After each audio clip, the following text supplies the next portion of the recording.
compatriots, Nigeria call obey to serve our fatherland with love and strength and faith. The labor of our heroes past shall never be in vain. To serve with heart and might, one nation bound in freedom. In freedom. In freedom. Peace and unity. Arise, my people. Arise, my people.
What does change means to you? Is it to grow from good to bad? Is it to become rude instead of being confident? Is it to remain stuck in a spot because you are afraid to grow and try other stuffs out? You see, you don't have to shy away from change. I know change really feels scary. It is difficult because there is no guarantee that doing something different will improve your life. But shying away from change will prevent you from growing stronger and even better. The world is changing, and success often depends on your ability to adapt. Don't waste your energy on things or situations that you can't change. Channel your energy on things that you can really change. Don't fear change. Fear you remaining stuck for the rest of your life.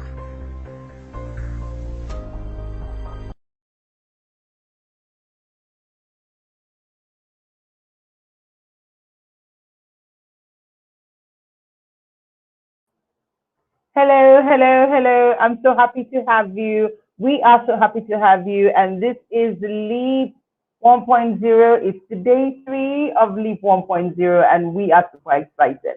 I am super excited. My name is Enobong Alphonsus. I am here on behalf of the Humanity Initiative. Like we said before, this is free. And if you have joined us on day 1, and if you had joined us on day 2, you would have known that Leapp actually is one of the events that has been scheduled and packaged by the Humanity Initiative for the year 2021 to be able to help us as a roadmap and to be able to also help us provide, our audience, our followers, and the people of the Humanity Initiative, the Humanity Club, with the needed information to help us thrive in the post-pandemic economy. So why all of this? Because we know that from time to time, we all need encouragement. We all need to find ways to stay confident. We all need strength, and we all need to stay within the understanding of our worth, of our power. And at the same time, we need to keep finding information and knowledge to keep improving ourselves and to be better. Why? Because knowledge, the right amount of knowledge, is going to cut out any level of fear. So welcome once again to Leap 1.0, day 3. And without wasting so much time, today is going to be super jam-packed like the other days that we have experienced. The day one was awesome. We had some of the best speakers. We had Dr. Eunice Thomas. We had Dr. Lola Thompson. And towards the end of today's webinar, we'll be able to do a recap of what the 2 days before today has basically been about. But right now, we are heading into day 3. And I'm glad to let you know that we have about 3 or 4 speakers today. I'm sure it's about 4. So that is a whole lot. And I'm hoping that my speakers are already on queue, waiting and listening to me. So I sincerely want to plead with the lecturers today. Please kindly try to keep your lectures within 20 to 25 minutes. 20 minutes would be sincerely appreciated, not beyond 25 minutes, so that we can get the best of it. And let's begin. So what do you want to learn about? Humanity is bringing you information about politics, information about leadership, information about parenting, information about anti-fragility, information about the workplace and life post-pandemic. So what do you want to know? You want to know about branding, you want to know about marketing, you want to understand about business. Gone to Humanity, visit the humanityiinitiative.com, www.thehumanityinitiative.com, to find out a whole lot about what the Humanity Initiative has put together and what our convener, the Global Humanity Movement, what the convener has put together. She is none other than Dr. Eunice Thomas. And I'll be glad to tell you a whole lot about her much later. So let's kick into the very first lecture of today and introducing the very first lecturer for today. He is a very remarkable young man, very, very awesome young man, who happens to be a Google certified online business consultant. He has helped lots of businesses and organizations to possess an online presence and to monetize their brand online. He's really passionate about these things he does. He's passionate because, you know, I have noticed how he has used his talent to be able to do a whole lot and help local businesses to gain global relevance by leveraging the internet. So ladies and gentlemen, wherever you are, don't forget the way I usually do it. I will remind you, please kindly come with your notepad like I usually write and get it filled up. So get your notepad, get your pen. Our very, very first speaker who's going to be taking us on adapting to change through personal branding. Please, let's make welcome Mr. Etido Paul for the first lecture. Thank you so much. Thank you so much, man. Thank you. Yeah, I seen your face. That's you, the guru, the internet guru who has been in the business of saving lives and helping them use the internet effectively for more than the last 5 years. Since I actually knew you, you have been an amazing human being. Thank you so much for bringing what you want to bring to share on this platform. And this is your stage, please. Go on. I'm already with my pen and paper. So, this is the stage, sir. Welcome. Thank you so much. Thank you so much. Enobo Alphonsus, I respect you so much. I see what you do, the excellence at which you portray your craft. Thank you so much. And I want to thank the Humanity Initiative for this great opportunity. I thank Dr. Mrs. Eunice, the convener of this event.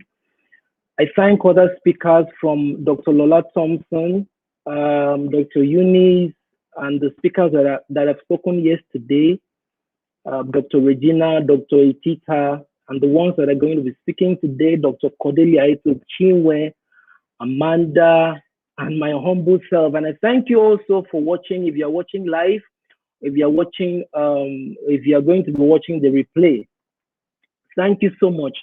Now, I want to talk about a very passionate topic for me, and what I think is quite important in the times that we are, and that adapting to change through personal branding. There are a whole lot of things that are happening in the world today, and most of us, let me just share my slide and let's move. Now, the question is, some people are still wondering what is happening, and others are wondering what is going on. Now, these are the two questions that are roaming the minds of people. The people that are asking what is happening is actually asking the wrong question. Now, when you say what is happening, this means that you are asking about the circumstances. So what is happening would be that COVID-19 has hit. People are dying. People are losing their jobs. They are losing their loved ones. Now, that is what the mainstream media wants you to hear. What is happening? But the right question you should be asking is, what is going on? Now, what is going on here means that powers are shifting. Change is occurring. And the change that we are talking about here is a noiseless change. A change that has shifted people from their very core. And that's what I want to talk about today. And in talking about that, let me talk about two types of change: the self-induced change and the self-imposed change. The first one I'm going to talk about is the self-induced change. Now, this is a kind of change that happens by a man's intention. So let's say someone sits down and decides he wants to change from a particular way of life or from a particular career to a different one. This is a self-induced change. And it's always sometimes not very uncomfortable, or it's not threatening because it is self-induced change. Let me give you a very good scenario. Scenario one would be that a man is entangling with a lady and he now impregnates the girl, maybe after marriage. Pregnancy comes. That pregnancy would mean that he has been ready for whatever is going to happen. So he's going to make some changes. The way he spends his finances is going to be different. The way his decisions are going to be different by the reason of that change. This is called the self-induced change.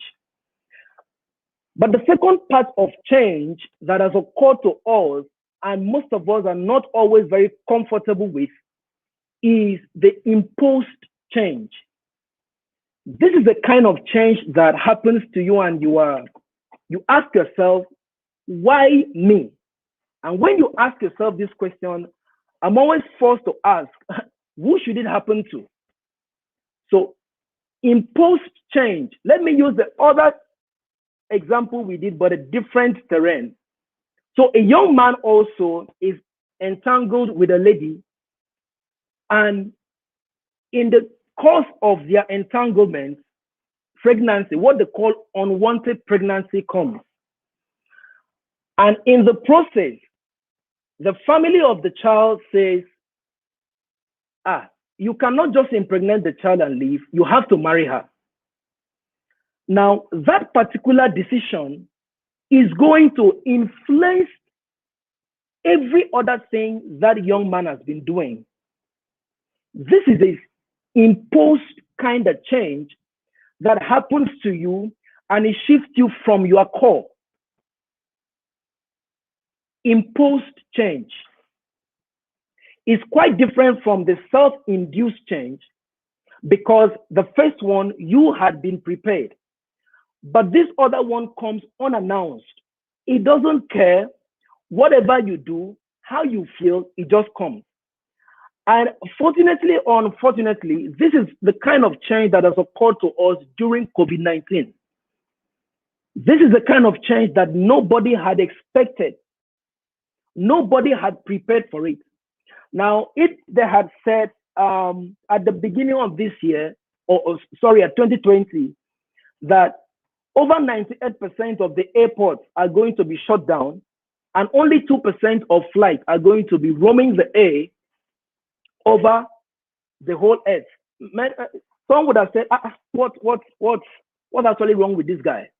And if they have said that about 99% of the churches are going to be shut down in 2020 during Easter Sunday, nobody would have believed that.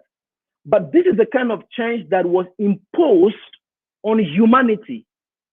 Now, when this kind of change happens, three things is bound to happen as a reaction. The first one is we are bound to fight it, or we run away from it, or we embrace it and adapt to it. The kind of change that you are going to fight is the kind that you are not very comfortable with, so you can fight it. The second one, or the second reaction, is that you're going to run away from it. But COVID-19 has brought all of us into one spot. So no one can actually run away from it.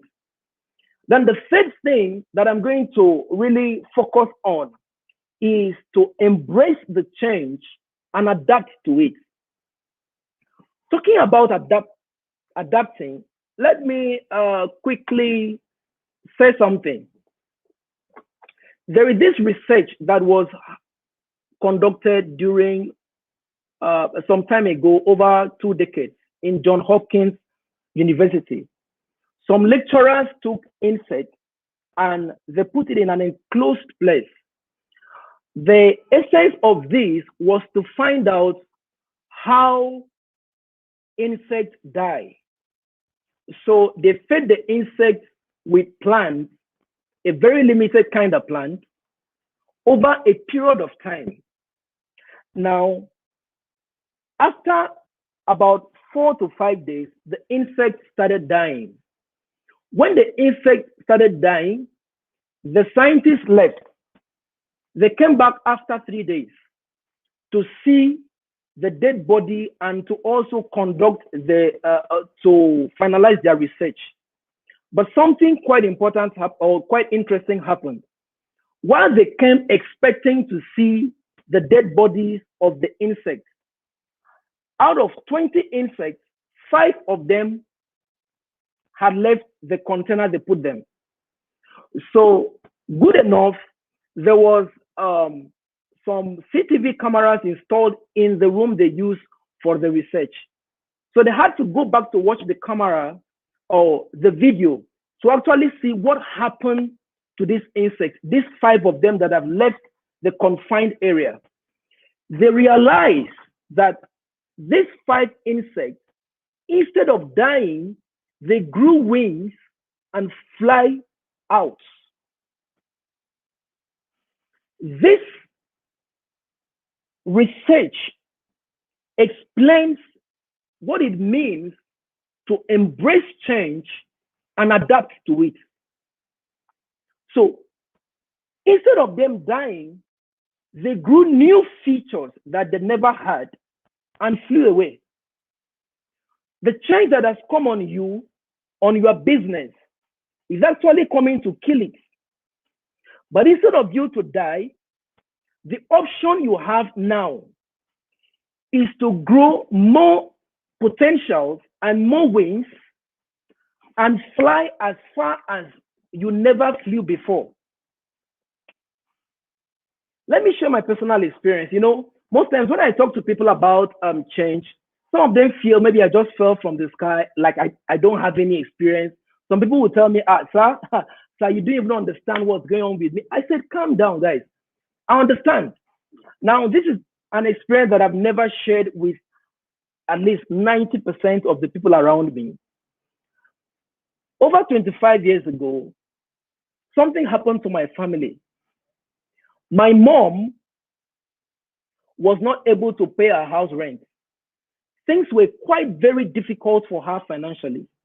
She was owing people. Now, this is my personal experience, not about things I'm reading. This happened to me. And we slept one night, and I woke up to see our properties on the street. Like, I'm not talking about what I read. I mean, our properties on the street. Now, this is a young guy of about 6 to 7 years having this kind of experience. In my family, I'm the last born. So about 2 of my sisters were married. And the church we were at that time, thank God for good churches, were able to take 2 of my brothers.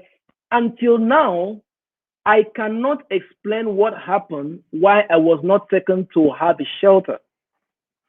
So I was left in that scenario. I mean, the house was locked and I was outside. Like till now, I can't explain why I was not taken. Of course, anyone could ask, that's the last born. Of course, I should have been, I should have received the preferential treatment, but that is life. It happened that I was just the one that was left. The only place I had to stay was a neighbor's house, and this was like a warehouse. They didn't really, it wasn't really a residential place for them, so they could just visit and go. So there was no properties in the house, just benches, no windows.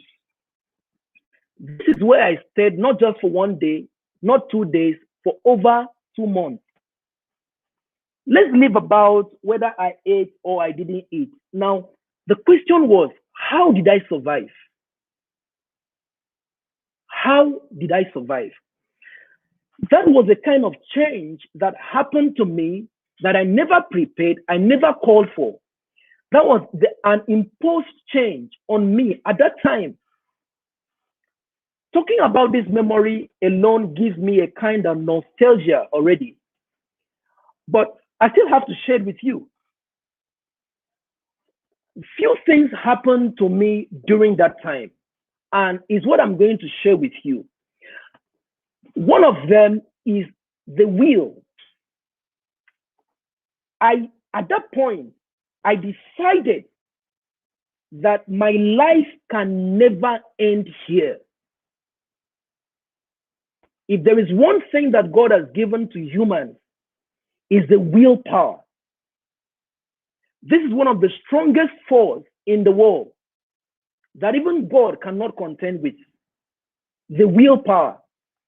I decided at that moment, I said, my life can never, ever remain the same. That took me to the next point, imagination. I started imagining. I formed a picture of myself in my mind. This thing I'm doing now, who I am today, who I'm becoming today, I had seen it years ago. So most of the successes that I achieved today is not new to me. I had already anticipated it in my mind. The third thing that I did was I backed it up with action. Someone said the difference between a rich man and a poor man is that the poor man would only imagine and goes back to sleep, comes back another day, keeps imagining, and keeps wishing. But a successful or a rich man would rather imagine, then back it up with corresponding action. This was what I did. I backed up every of my imagination with corresponding action. Let me say something. The change I'm talking about here is not just an external change. It's not a kind of change that you have to change from outside in. No, I'm talking about the kind of change that you are supposed to change from inward out. Let me share a very funny story with you of a barbers association wanted to show the world that they can really change people's faces. So, most of them have been giving people nice haircuts, and no one gives them that accolade. So they decided to just prove to the world, okay, that they can really change people's face, people's outward appearances. So they went to the slum and they picked a guy that was dirty. He looked wretched. They gave him a very nice haircut. They gave him a nice shave. They bought him a suit and they gave him a briefcase. What did they do? They took him to a photo studio and took a photo of him, then put it on a billboard and said, here is what barbers can do. A young executive passed by the street and saw that billboard and asked his PA. He said, who is that? I need that guy. He looks like someone I want to employ. Now, what the CEO saw was the outward change.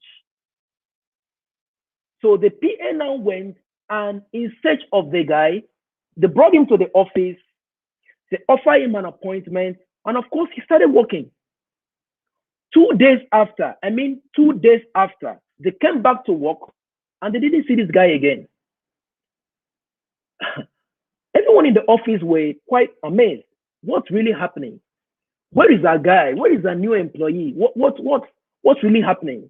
So they say, oh, now look for him, and after some days, he just forgot about it. Then he now had to go and use the other routes, the other route he took while he saw the billboard. So he saw the billboard again, and he was ignited. He said, where is this guy? Let me look for this guy. So he now went back to there and he began to ask people, where is this guy? Where is this guy? And they had to lead him to a slum where this guy came from.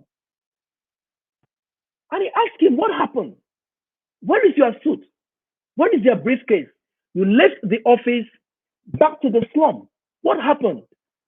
You know what the guy said? He said, I belong to the slum. This is where I belong. This is where I call home. Now, this looks funny, but this is the kind of change that most of us feel should happen. Outward in rather than inward out. If that guy had been changed from inside, it would have affected what he wore, not necessarily allowing what happened to him outwardly to affect his inward appearance. The change I'm talking about is the kind of change that from your mind, something has to shift. There should be a paradigm shift. I was talking to someone, a friend of mine, and he was telling me how his client that is selling a restaurant in, let me not mention the state, here in Nigeria, how she has kept the table, the chairs, everything. And she's saying, when life returns back to normal, I will start my business again. Now, that person must have had, that statement is quite an audacious statement, because the world has shifted, the world has moved, and you are still waiting for when the world is going to return back to normal. What you are calling the new normal is already people's normal. Let me say something. Now, when we are talking about change here, some people just feel they need to fight it. Of course, there are some changes that you can fight, but the change that COVID-19 has brought on us is a kind of change that you can only embrace and adapt to it. Now, how does this lead to personal branding? In personal branding, the change that has occurred, now, if you are into business, please listen carefully. If you are offering your services online, here is something you need to know.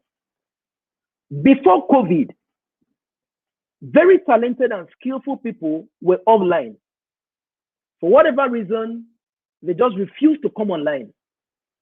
But during COVID, everyone has been brought into one spot, and that is the online space.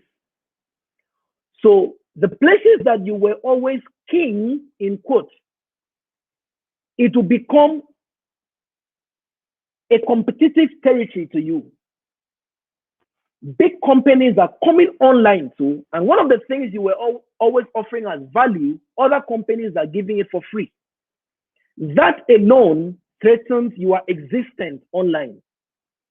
One tool you can use to help yourself is branding. And when I talk about branding, you see, some people feel that it's just about the outward change, like I talked about the other time. No.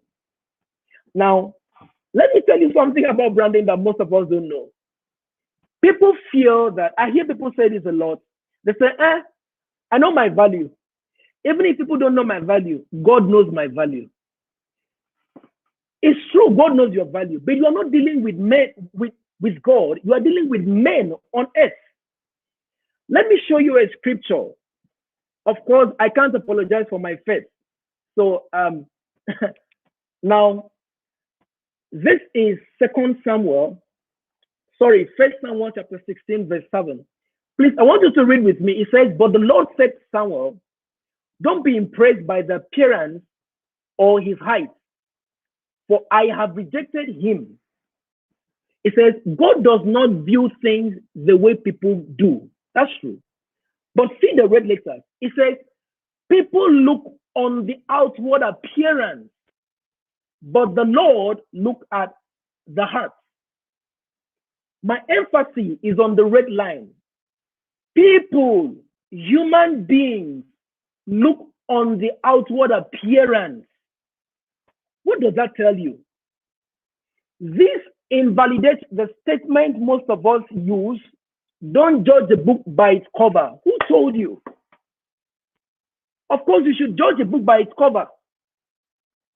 The cover is what attracts people to the content of the book. If the book is not attractive enough, people will not buy.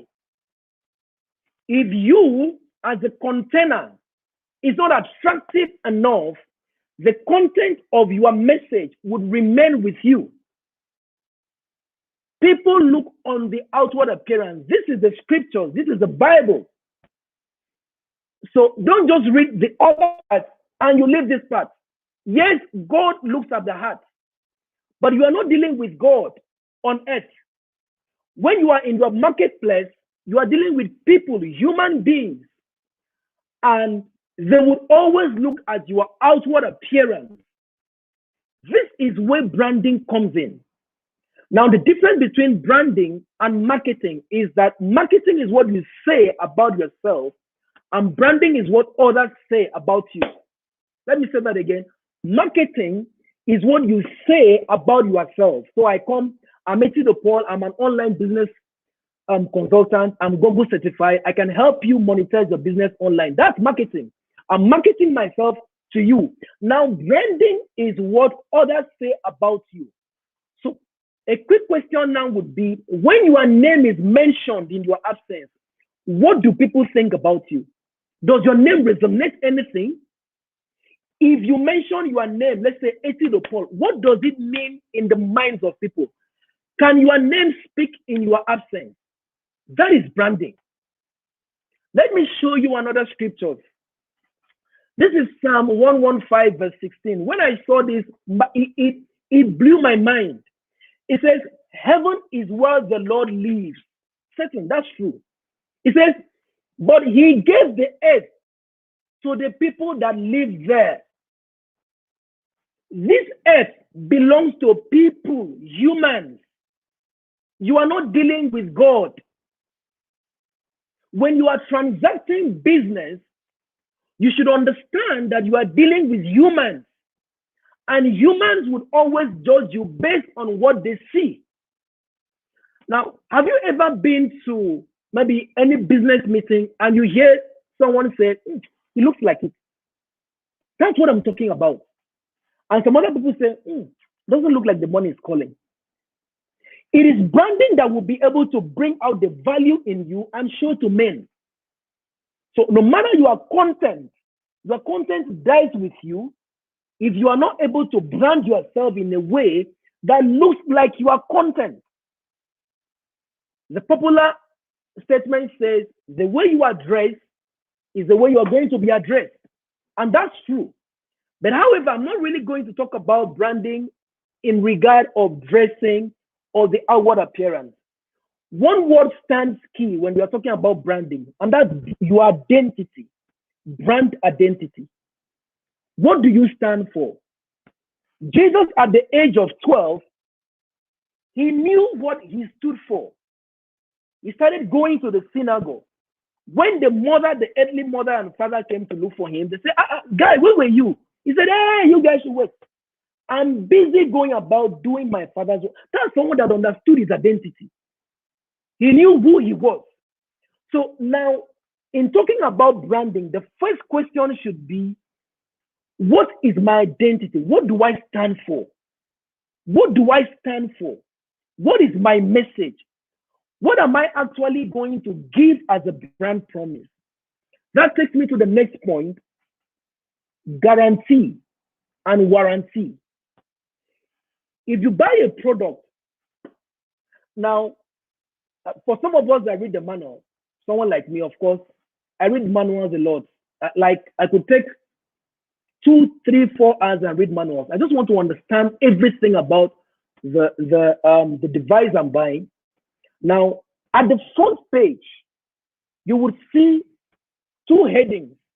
One is warranty and the other one is guarantee. Now, let's talk about the first one, warranty. That means that the company you're buying that one from has thrown their weight on the product. What they are telling you is, if anything happens to this product by fault or by default within a particular time, send it back to us. We are going to fix it and pay the cost and send it back to you. If you have ever bought a Mercedes-Benz car, or you've ever been close to anyone that has bought it, they let you know that within 1 to 2 years, if anything happens to that car, that you can send it back to them and they will fix it and return it back to you at no cost. What does this tell you? Now, they are not doing that because they like you. No. They're not. As they're doing this, as a matter of fact, they don't even have you in mind. They are doing it to protect the brand promise that is backed with that product. Now, when you come online, what is your brand promise to your client? What is your own brand promise? What is your warranty to your audience? These are the questions that you need to answer and answer carefully on your own. So please, gone are the days where you say, no matter how I'm feeling, no matter how I'm dressed, no matter how I appear, now people should know my content.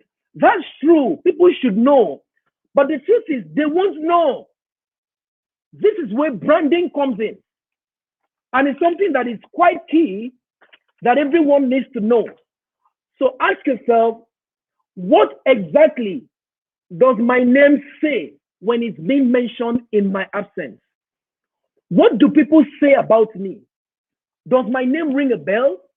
This is branding. But to even go further from the question, do people even know you? Do people know you for what you do? So when your name is mentioned, let's say, Angelina, what does it mean to people? Do they just say, oh, that girl that does A and B and C? What does your name ring? That's branding.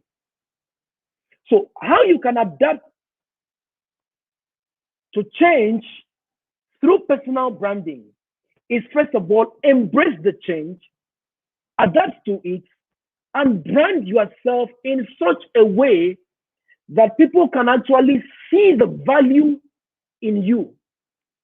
I work with clients, and most times I tell them, you have the content quite all right, but there is something people are actually waiting for to be able to pay attention to you. That's another commodity you need to look at. Attention. It is one of the most costly commodity in the world today, especially in the online presence. Let people be able to pay attention to the value you have to offer. Let me read this principle to you as I close. It's called the KLT principle. It says in branding or in business that people buy from those they know, like, and trust. I repeat, people buy from those they know, like, and trust. But let's focus on the knowing. If this principle is true, that people buy from those they know, then who knows you? That's the question you should ask yourself. Who knows me? I asked myself this question when I was about to come online about 4 to 5 years ago. Who knows me, first of all, and who should know me? Am I supposed to be speaking to kings? If I'm supposed to be speaking to kings, then what should I be doing? You can see the scriptures we read.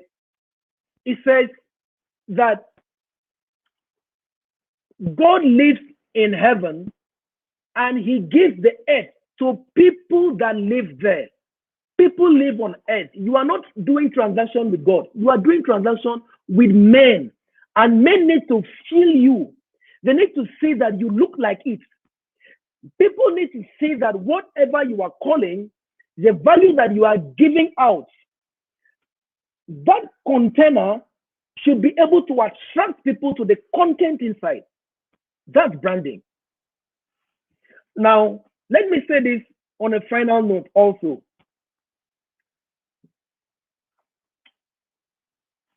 If your name is supposed to be mentioned in your absence, what will it do for you? If your name is supposed to be mentioned in your absence, what will it do for you? I want you to think on this question and think about it long enough to be able to ascertain some values to resonate in you. When my name is mentioned in my absence, what does it mean to people? Finally, I would say this. I understand that life has happened, changes are occurring, powers are shifting, new kings are rising.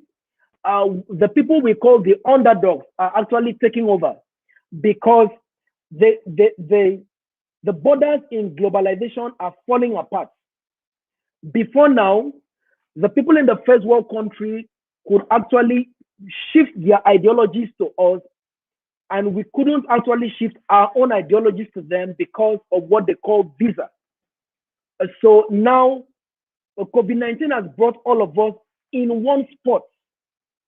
So you could actually give your theologies, give your ideas without any border. So it's becoming a borderless country, a borderless earth, and a borderless environment for you to stay.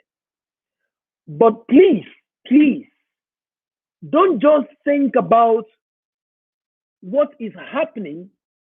You should understand that something is going on. And you should keep your ears on the lips of the Creator. Keep your ears on the lips of the Creator. I repeat, keep your ears on the lips of the Creator. Why am I saying this? Man's philosophy is failing. We are adapting to change and uncertainties. No one knows what 2021 is going to bring. But please, keep your ears on the lips of the Creator because He speaks all the time. Thank you. My name is Etido Paul.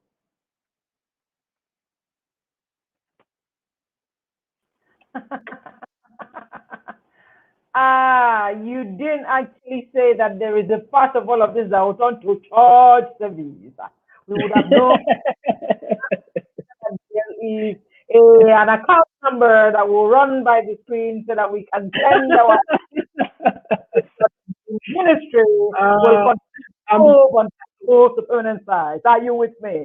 Can I hear an hallelujah in the comment section? Hallelujah. Wow. This is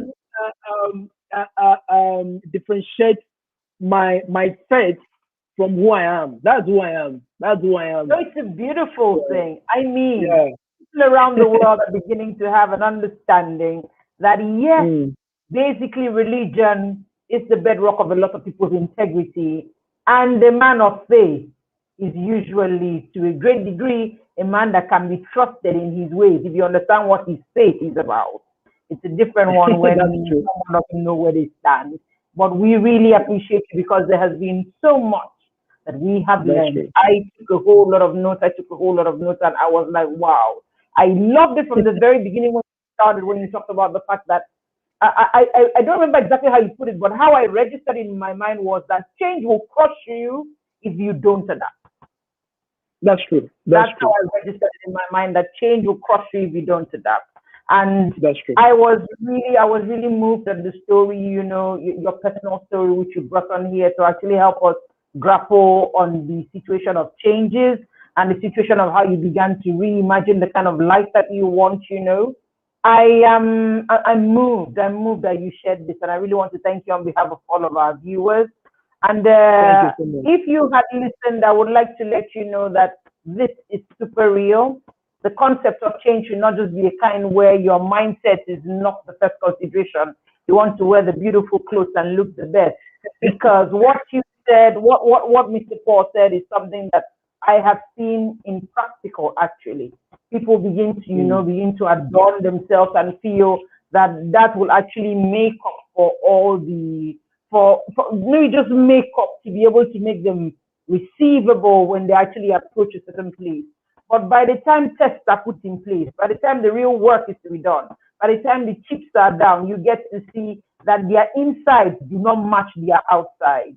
So let That's your true. change come from inward out. And when we say from inward, it's a change of your mindset, it's a change of your basic beliefs. I really want to say a very huge thank you. And you have actually talked about the borders of globalization breaking down. And we've seen that in this corona period. We've seen that because people don't have to move out of their houses anymore, but they still are meeting some basic needs of humanity, which we used to have to go out before to meet them.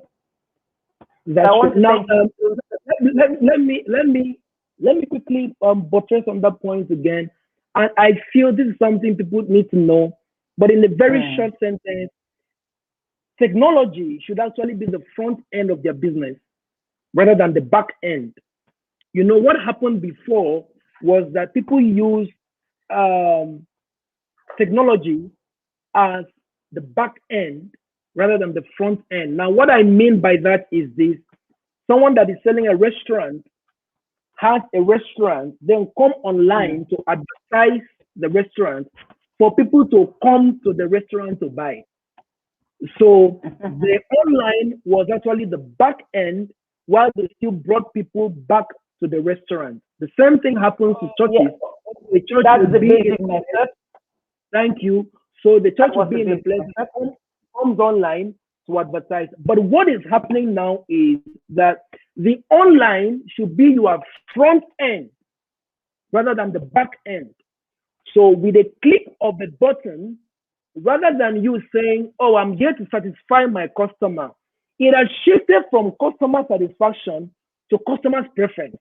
So people only prefer you based on what they see online. With a switch of the button, they have left you. So it's something that business owners should actually understand while they are coming online, that is about preference, not necessarily about satisfaction. You know, if we allow you, you will talk until tomorrow and you will not allow us to go. And I can actually see that a lot of our viewers really, really are moved by what you have because I Mm, can see the comment here, very creative rendition from, mm, okay, this was from the very beginning about the national anthem. Thank you so much, Success Bright. mm, We mm, have Francis, who actually, Francis joined us, Engineer Nemos too joined us, Regina Inem joined us, and Peace Basti. Engineer Nimusi was like, Divine Grace, sir. Oh, that's for you. mm. And then, oh, wow, lots of nice messages. Thank you And so then much, someone said, Mr. you're watching from Uyo. I have a lot of messages here. And Mm, wow, very creative rendition. We I must actually say that there is a whole lot that you said that I could actually relate to. And we thank hope you that so this much. transition will be an easy one for us because, in all honesty, like you have seen, for a lot of people, the online space was not a place that was easily considered at first. Yeah, As much as yeah. it is becoming a thing that is becoming a norm at the end of the day, some people are still finding it hard to transition.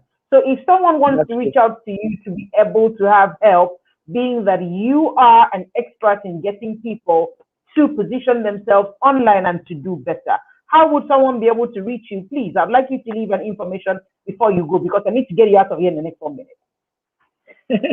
All right, my name is Etudo Paul on every social media platform, but I have my book. I don't know if my guys can actually put it on the slide now.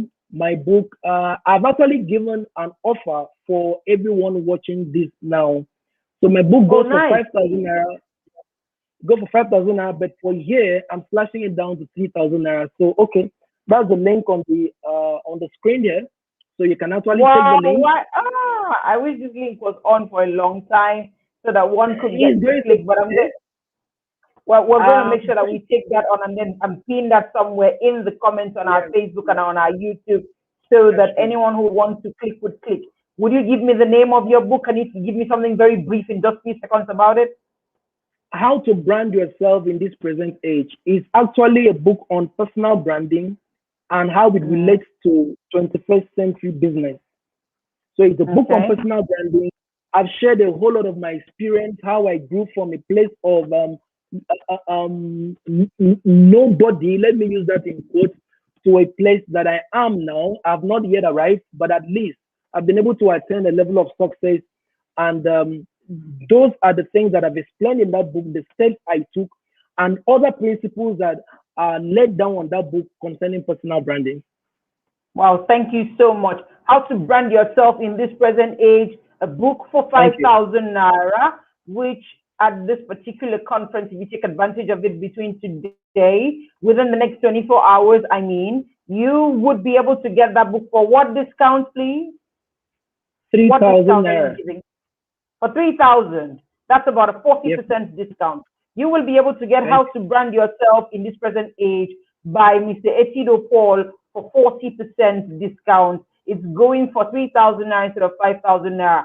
You should buy. I will buy because I want more of this information. And please kindly follow Mr. Etido Paul on Instagram, on Twitter. He is on Facebook as Etido Paul as well. And do you have a website that we can check you on, please, where we can also order? Yes. Of course, I have a website, but for now, talking about adapting to change, I had to bring down my website to be able to reinvent it to suit the times. So my website is down for now. And be able to get more of your offers on it. Oh, this is beautiful. Thank you. Okay, so I'm very sure that we're going to pin all that information on here on the comment section on Facebook and YouTube so that people can find you. Thank you so much, and we have to leave you now. God bless you. So we can move on to the next speaker, please. Team, kindly give us a small video break, and when we're back, the second speaker will be on. Thank you so much.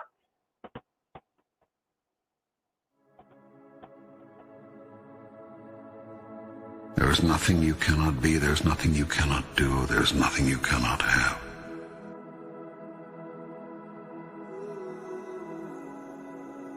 You are the most magnificent, the most remarkable, the most splendid being God has ever created. Who could reject such wondrous magnificence? But you do not know who you are, and you think you are a great deal less. I tell you this, you are your own rule maker. You set the guidelines, and you decide how well you have done, how well you are doing. For you are the one who has decided who and what you really are, and who you want to be. And you are the only one who can assess how well you're doing. All you see in your world is the outcome of your idea about it. Do you want your life to truly take off? Life will take off for you then, when you choose for it to. Make a choice. Like, you just decide. You have not so chosen as yet. You have procrastinated, prolonged, protracted, protested. Now it's time that you promulgated and produced what you have been promised. What it's going to be, who you're going to be, how you're going to do it. Just decide. Your world would not be in its present condition were you to have simply listened to your experience. The result of your not listening to your experience is that you keep reliving it over and over again. You cannot resist something to which you grant no reality. The act of resisting a thing is the act of granting it life. When you resist an energy, you place it there. You attract not just what you fear, you attract what you feel, what you are. The more you resist, the more you make it real, whatever it is you're resisting. What you open your eyes to look at disappears. That is, it ceases to hold its illusory form. If you look at something, truly look at it, you will see right through it and right through any illusion it holds for you, leaving nothing but ultimate reality in your sight. In the face of ultimate reality, your puny illusion has no power. It cannot long hold you in its weakening grip. You see the truth of it, and the truth sets you free. Only when you say, I did this, can you find the power to change it. It is much easier to change what you are doing than to change what another is doing. The first step in changing anything is to know and accept that you have chosen it to be what it is.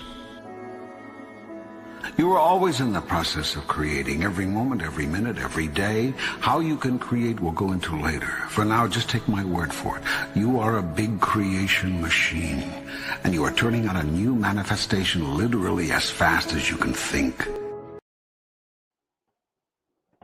Thank you. Thank you for staying with us. You're welcome back.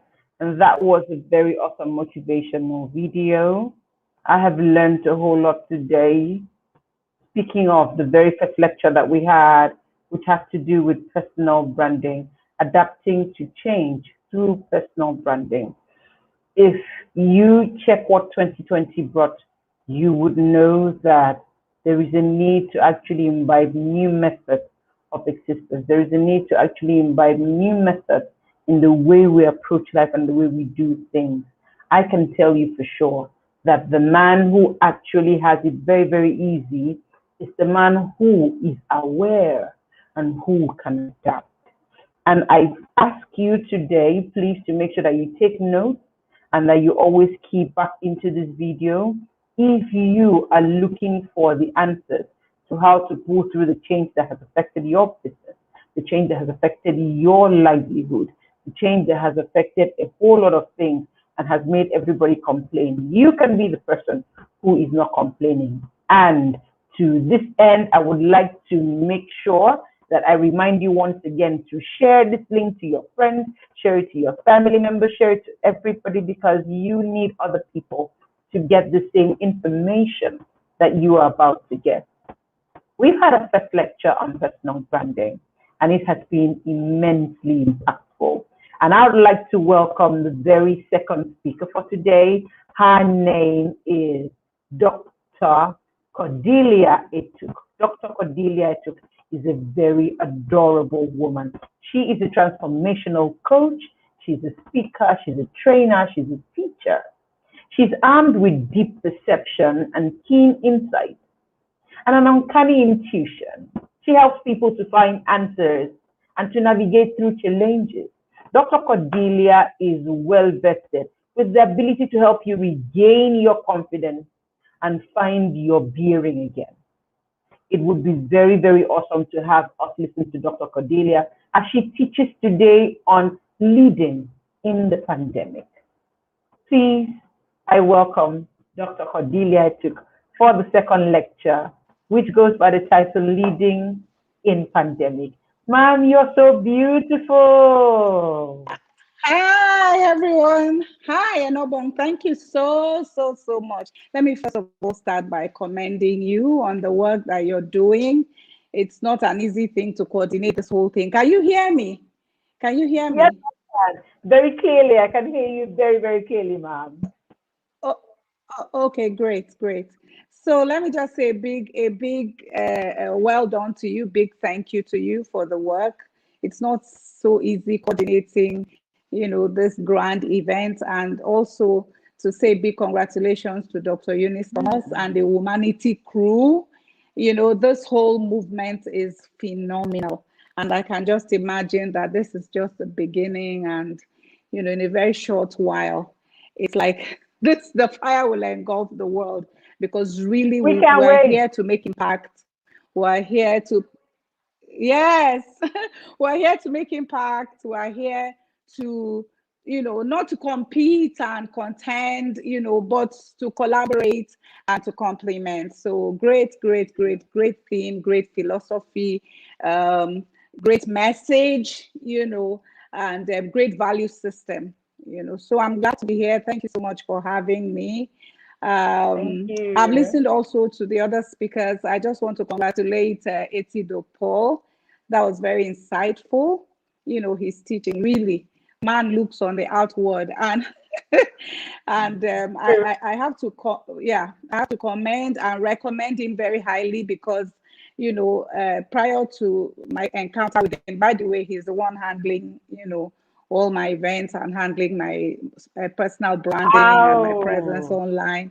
That's to show you that he's good. Before that time, I was like lights hidden behind a bushel, in a sense, because I just, felt like like it was just enough. I'm a very, what's the word now, a contact person, one-on-one, I meeting, know. I just Can want to be able to imagine. touch and feel and see and all that. But, just like every speaker has been saying, really, we are in a time of change. And really, really, there's anything that, one should be focusing on, and one should be ensuring that, they are engaging is every day, is to ensure that they are moving and they are transiting, and they are evolving, and that change is taking place.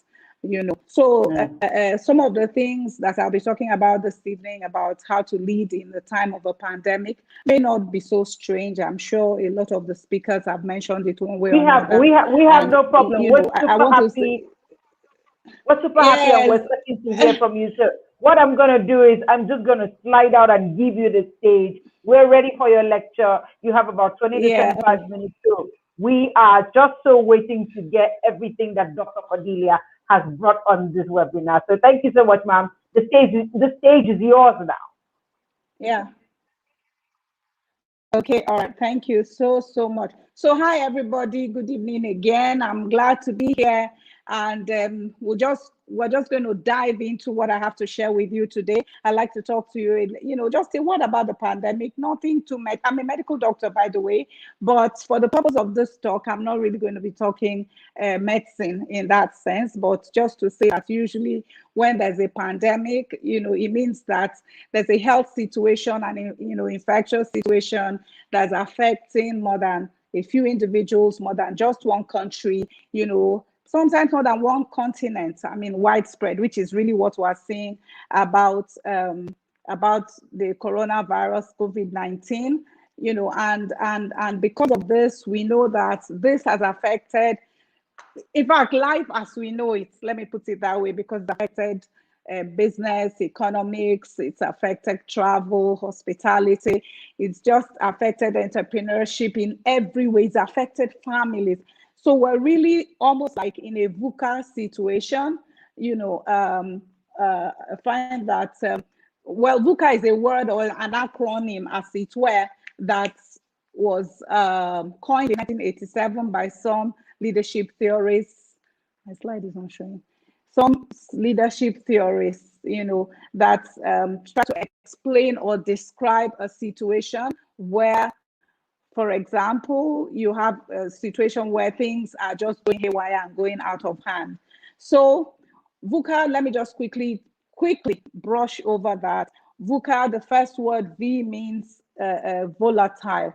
And that's, you can agree with me that right now, the situation that we find ourselves in is very volatile. There's change happening at such a fast rate that we're finding it difficult to catch up. The nature of this change, is so bizarre, as it were. Yes, we've had pandemics before, but we've not had, pandemics that's affected us the way this has, and changes are still occurring. Yes, we've had crisis before, on a global scale, but we've not had crisis that's affecting us and affecting, everyone, every industry, every sphere, affecting families and all of that. So we're really in a volatile situation. We're in an uncertain time, which is what U stands for. And uncertainty means that simply that we can't predict what will happen tomorrow. We can't predict the prospects. I remember during the early time of the pandemic, I remember listening to a webinar, and one of the facilitators or the resource persons just was saying, well, you could call me crazy, but I just believe that this pandemic will blow over and everything will return to normal. But here we are 1 year plus later, and things haven't returned to normal, and we are not even sure of which direction it's going. Yes, the vaccine has come out, and many more companies are developing these vaccines, and we're hoping that we'll gain access to these vaccines. But even at that, the medical community cannot tell for sure, for certain, if the vaccines will permanently, eradicate the virus. Perhaps help us to contain it, but maybe not eradicate. Only time will tell about that. So we're in a time of surprise, a time of unpredictability, uncertainty. We're also in a time, of complexity.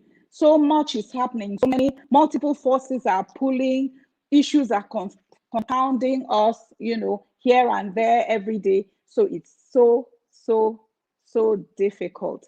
You can't really tell a straight line between this, from here to there. You can't say, okay, this is a straight line, or this is how it is. You're just simply, as it were, you're here, but you can't really tell that, oh, if I did this, this will be the outcome. So we're in a time of complexity. What is happening, apart from affecting nations and affecting different industries, affecting us, affecting families, affecting individuals on different levels, affecting us emotionally, physically, psychologically. So it's very complex. What we're dealing with is complex. And A means ambiguity or ambiguous. There are no straight boundaries, as it were. So as it were, it's like we're trying to wade through or go through an uncharted territory, what we haven't known before, what we haven't seen before. And the question now is, what should we do? What should we do? What should you do as a person, as a business person? Because primarily, I'm trying to target, those who are in business owners, those who are responsible for people. Now, I'd like you to know that as a business person, your responsibility is in different sessions, different dimensions. First and foremost, you're a leader of yourself. You're your own leader. You've got to know how to lead yourself. That's the very first imperative, the very first call that you've got to answer. How do I lead myself in this time, when things are just so, my personal example was that when the pandemic broke out, I was just caught off guard, as it were. I knew that my regular activities couldn't take place, but I wasn't really sure of the new things. What should be the new things? What should one be doing? So first, you need to lead yourself. You need to be able to decide on, how am I going to confront what is happening? For a lot of people, they're already beginning to cope. They've already come up with, how shall I say, strategies for coping. But for some others, they're not quite coping yet. For example, you're leading, in a family setup. You've got to know, how do I cope if you're a woman, for example, how do I cope as a mother, as a wife, and as part of a family system. For us in Africa, we beyond the nuclear family, we have the extended family. So you've got to be able to say to yourself, how do I cope as part of this large network of individuals? And if, unfortunately, and my condolences to everyone who has lost someone they love, someone they know. If you've lost someone, that's another, whole level of coping, and another whole level of adjustments, coping with the grief and the pain and the loss, and not just the pain and of the loss, but also the fear, of what is coming up next, or who it might be next. So you're going to have to deal with all of that yourself. Sometimes we as, let me say, like the way life was previously, where we were, should I say, we were sure of our routine. You knew what to do every time you woke up in the morning, and how you, perhaps if you have a young family, get them ready for school, the things you need to do to set the domestics right before you step out to work. Most people worked outside of their homes, so there was just a certain routine, and that routine was more like comfort zone, not necessarily because it was comfortable, but because it was what we're already used to. So it was easy to step in by habit or by rote. You could just do certain things, go through the motions a little unconsciously, because, or should I say subconsciously, because you're already used to, how it works out for you. You go to work, you do your regular work, you come back in the evening, and just, and so on and so forth. But right now, with the pandemic, with the lockdown, even though in many places, there's been the lockdown is being eased off, but somehow it's not quite the way it used to be. So now we're pulled out of the comfort zone, out of the usual, out of what we're used to. We're being pulled into this nebulous world, into where we need to begin now to find another way, to redesign what our life should be. So I'm talking about your own personal leadership. Right now, there are a few, I'd like to, read for us what John Maxwell said, or bring you that quote. The pessimist complains about the wind, and the optimist expects it to change, but the leader adjusts the sails. Let me read it again. The pessimist complains about the wind. The optimist expects it to change, and the leader adjusts the sail. So this is really this. There can be a better way to capture what is going on. The pessimist will complain. So my question to you is, as a leader, as one leading yourself, what's been your attitude? Where have you been? Have you been complaining? Have you been whining? Have you been, have you just been telling all the tales of woes? Have you been, forwarding messages and spreading all the fear, everything that we read on, social media and we hear from mainstream media? How have you handled it? Have you been a pessimist, or have you been an optimist? That's an extreme, another extreme. So being pessimistic is one extreme. Being optimistic is yet another extreme. Both extremes won't serve you as a leader in leading yourself, or leading your organization, or leading your home at this point in time. The optimist says, expects it to change. Very reminiscent of our popular of our popular saying, our popular adage, it's not my portion, or this will not come to me in Jesus' name, or this too shall pass. Yes, there's a sense that you say this too shall pass. That is true. It helps us to keep our hope alive. But this too shall pass with folded arms, and this too shall pass continuing in the way that we've always continued won't really bring it to pass. John Maxwell says the leader adjusts the sail. So what do you need to adjust in your life? You need to set your sail. You need to adjust in the direction that the ship should be going. And one thing about the sail, don't forget, the sail sets the direction and helps, to guide the ship in the way that it should go. And the sail is not such a mighty, massive thing. Just little adjustments that helps to change the course of things.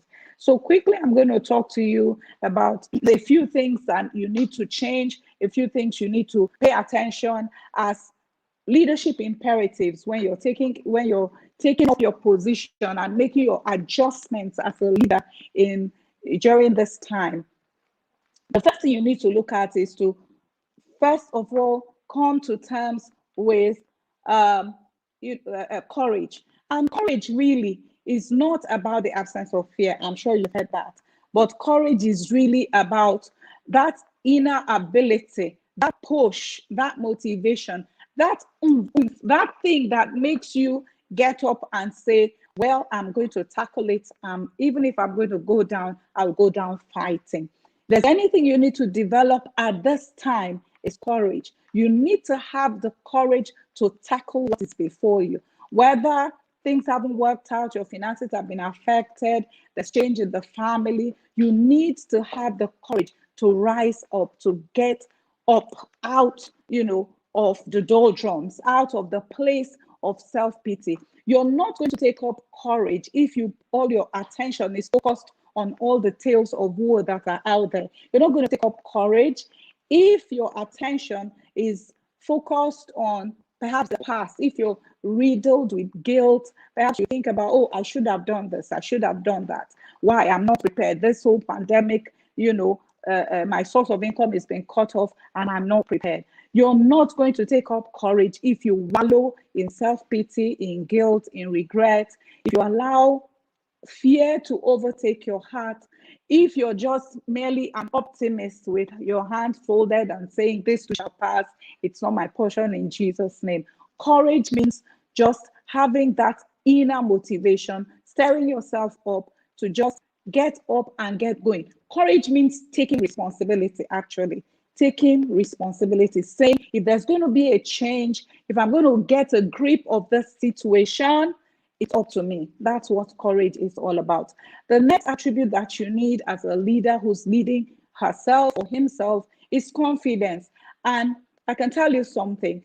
In this volatile, situation that the world finds itself in, even the most confident person could have their confidence shaken. I read something about one of the bigwigs, one of the billionaires in Nigeria who died of the complications of COVID, and his brother was, making a statement and saying, look, that they went all over the place. They even paid 10 million naira as, some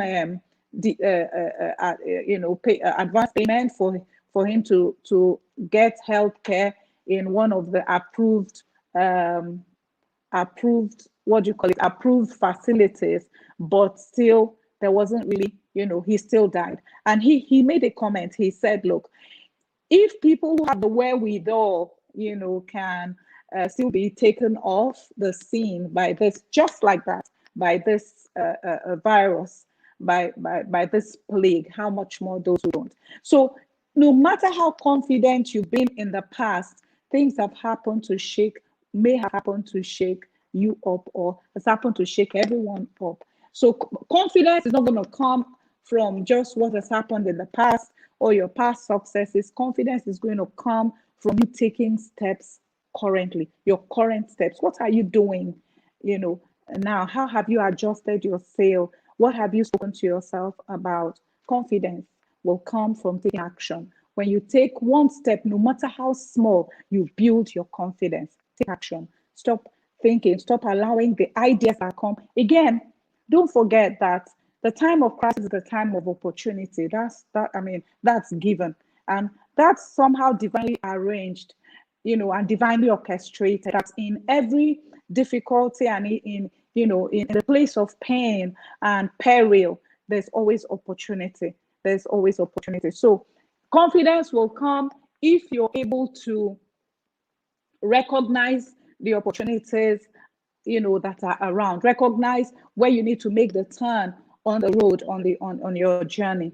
The next leadership quality or trait that you have to cultivate at this time is the ability to communicate. And all that we're doing in this conference is actually trying to communicate something, communicate a message of hope, a message of a brighter future, and a message of a better you. So you must be able to communicate. And I always say that you must start with yourself. What do you tell the man in the mirror or the woman in the mirror? What do you say to yourself when you stand up in the morning, or when you even pass a mirror and you can see a reflection of yourself? You must be able to communicate first. You must be with yourself. You must be able to communicate with those around you, those closest to you.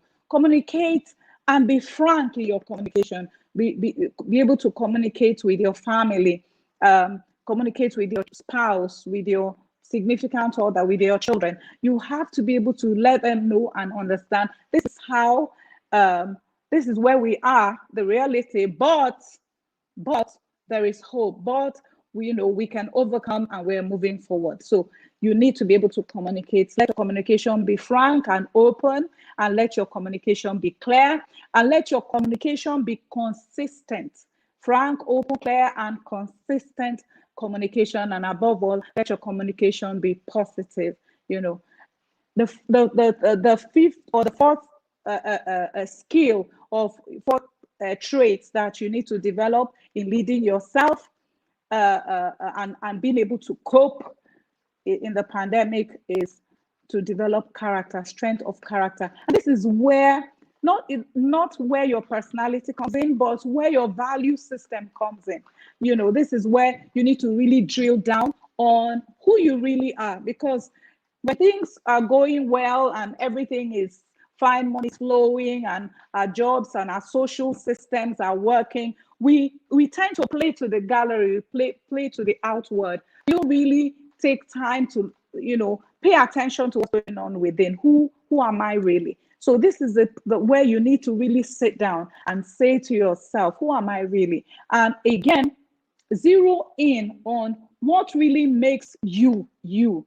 What are your values? What are the things that are important to you? For example, is family important? Is health important?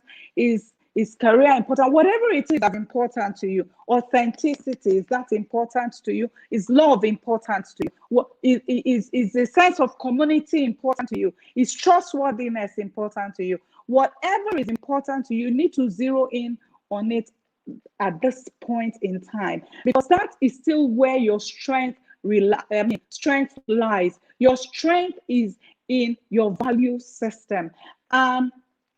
When you begin to zero in and play out of your value system, then you activate your strength. You are able to overcome whatever situation that's been around you. And again, you're able to distinguish yourself. It's only your strength that you can work on becoming better at. If you don't zero in or identify what your strengths are, then you'll find that you're just going to be running around and be doing things because everyone else is doing it. You're going to be copying people. You're going to be comparing yourself with others, and you won't really have a true bearing. You won't find your 0 point, your true north.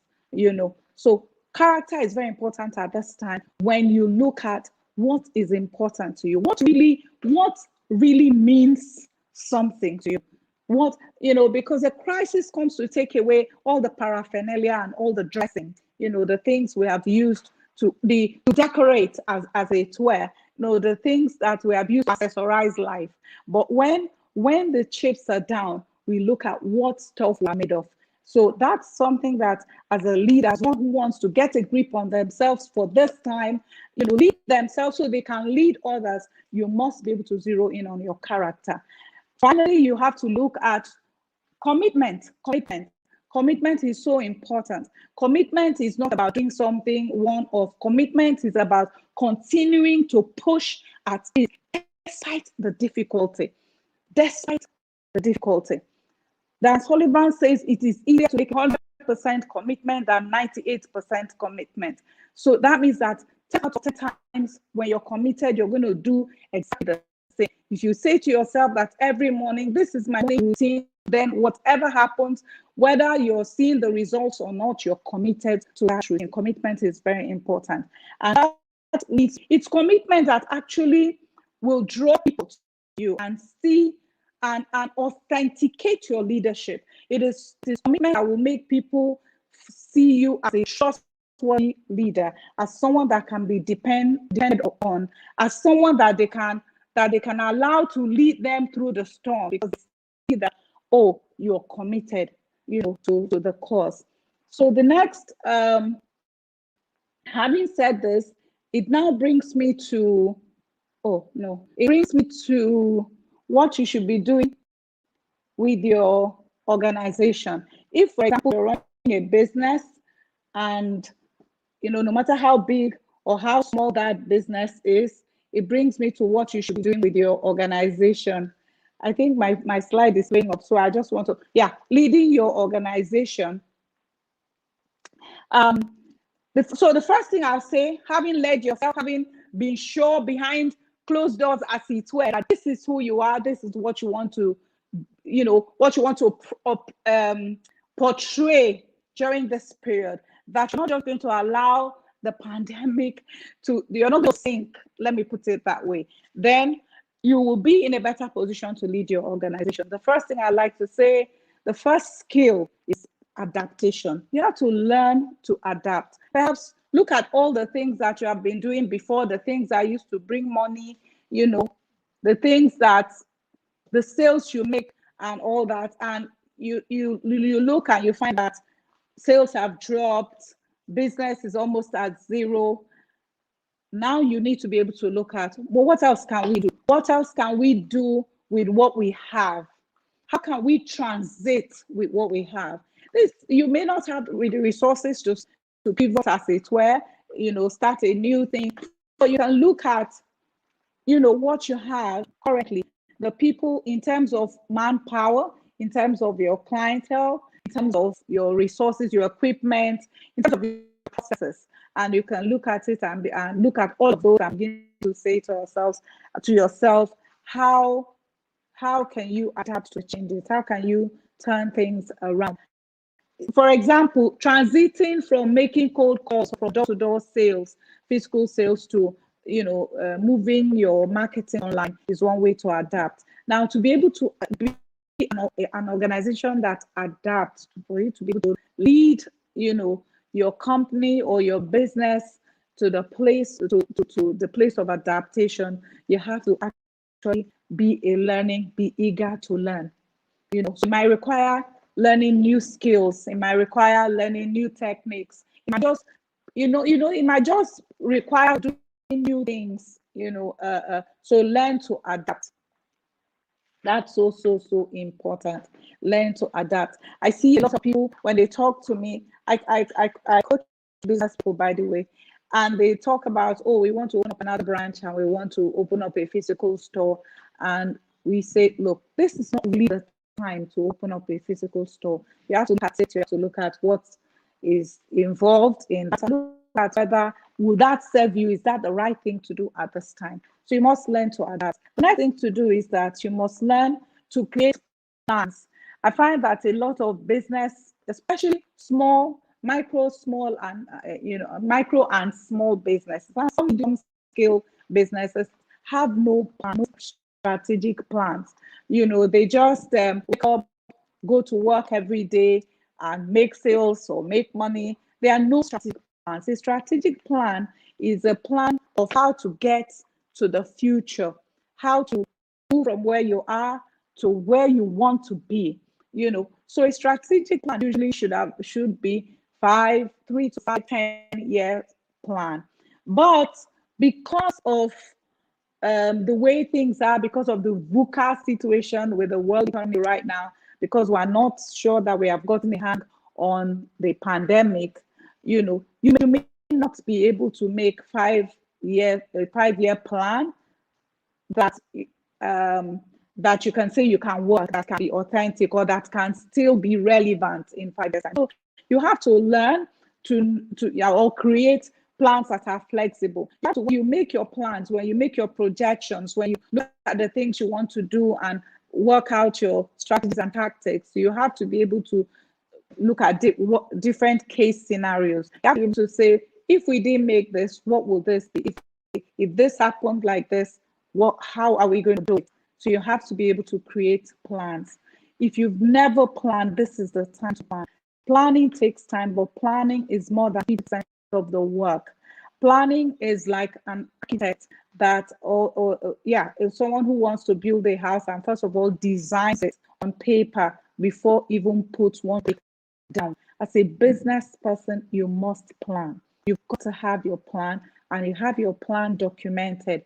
And may I suggest that, if you're an organization that you have to work with you, maybe at the management level, make sure you involve your key staff, in your planning. Get their buy-in, harvest ideas from them. Why? Because whatever they plan with you, whatever they collaborate and cooperate with you to create in terms of a plan for the future, they will have a buy-in and they'll feel that they have a stake in it. They become stakeholders and they will put in their best to make the plan succeed.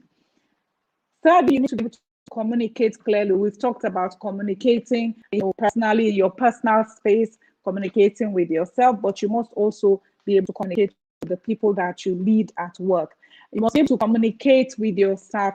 Tell them the true situation of things. Let them know that, our sales have not been up to it, or we've not earned any money. We're not, don't, for example, maybe at the end of the month, you're not able to pay salaries. Don't just keep mute and keep mum and leave them wondering. Just communicate. along the way, tell them this is what is happening. We maybe, we are praying and believing and trusting and doing this. Even harvest ideas from there. What do you think we can do so that we will be able to have some income this month so that we can pay salaries? Communicate, but always communicate hope. Don't just talk about the situation as it is and leave it there. Communicate hope, communicate faith, communicate enthusiasm, communicate optimism, communicate the fact that things will definitely get better. And whenever you have cheering news, whenever you have a breakthrough, whenever you make sales, then celebrate. So you must continue to communicate and communicate clearly. Let them know what is expected. If you're making changes in the line of business, let them know we're making changes. Fourthly, I'd like you to know that to be able to lead your organization right, you're going to learn to lead with compassion. I think this is probably the most important point. Leading with compassion means leading with empathy. Because most times I find that in organizations, there's always this divide, this imaginary divide, unspoken divide between the staff, the workers, and management, or the proprietor, for example. It's always a case of us versus them, or we versus them, rather than we and them. It's always like we versus them. And this happens because most times, most leaders operate a top-bottom kind of, or should I say, model of leadership. They take all the decisions and they pass all the instructions down, rather than a bottom-up, model of leadership, organizational leadership. So lead with compassion. Understand that things are not easy. I mean, sometimes I go to the market and I come home and I wonder, how are these people who are earning minimum wage, how are they coping? You buy something today, and when you return in the next 3 days, the price has tripled. So understand that they too are going through what you're going through. The fact that, yes, they're not the ones who are bearing the burden of running the company and paying all the bills, and maintaining customer service, that they too have, burdens, that they have issues. So this is a time to lead with compassion. This is a time to put yourself in the shoes of those whom you lead, and feel their pain. And this is a time to become a strong support system for them. Again, the last point there would be to preempt and prepare for the next crisis. For sure, life is in cycles, like a wheel. Crisis will come. So you need to prepare for the next crisis. It's not a, how shall I say, it's not a prediction of doom. It's not a negative prophecy. It's just how it is. You need to prepare for the next crisis. So, when we had in 2008 the world financial crisis, we thought it was the end. Nothing could be worse than that. But look at where we are. I'm sure in 1918, when the Spanish flu pandemic came up, it was like nothing could be worse than that. But look at where we are today. So just know that life is in cycles. The next crisis will surely come. In what form, we may not know. How it will be, we may not know. How soon, we may not know. But this is what you should be doing. You should be looking at, worst case scenario. It's called scenario planning. You should be looking at what happens if this happens. If I don't make my budget, if we're not able to pay the rent of the office, what happens? So you must prepare yourself. What skills do we need to be able to transit to another level? What kinds of training should we go for?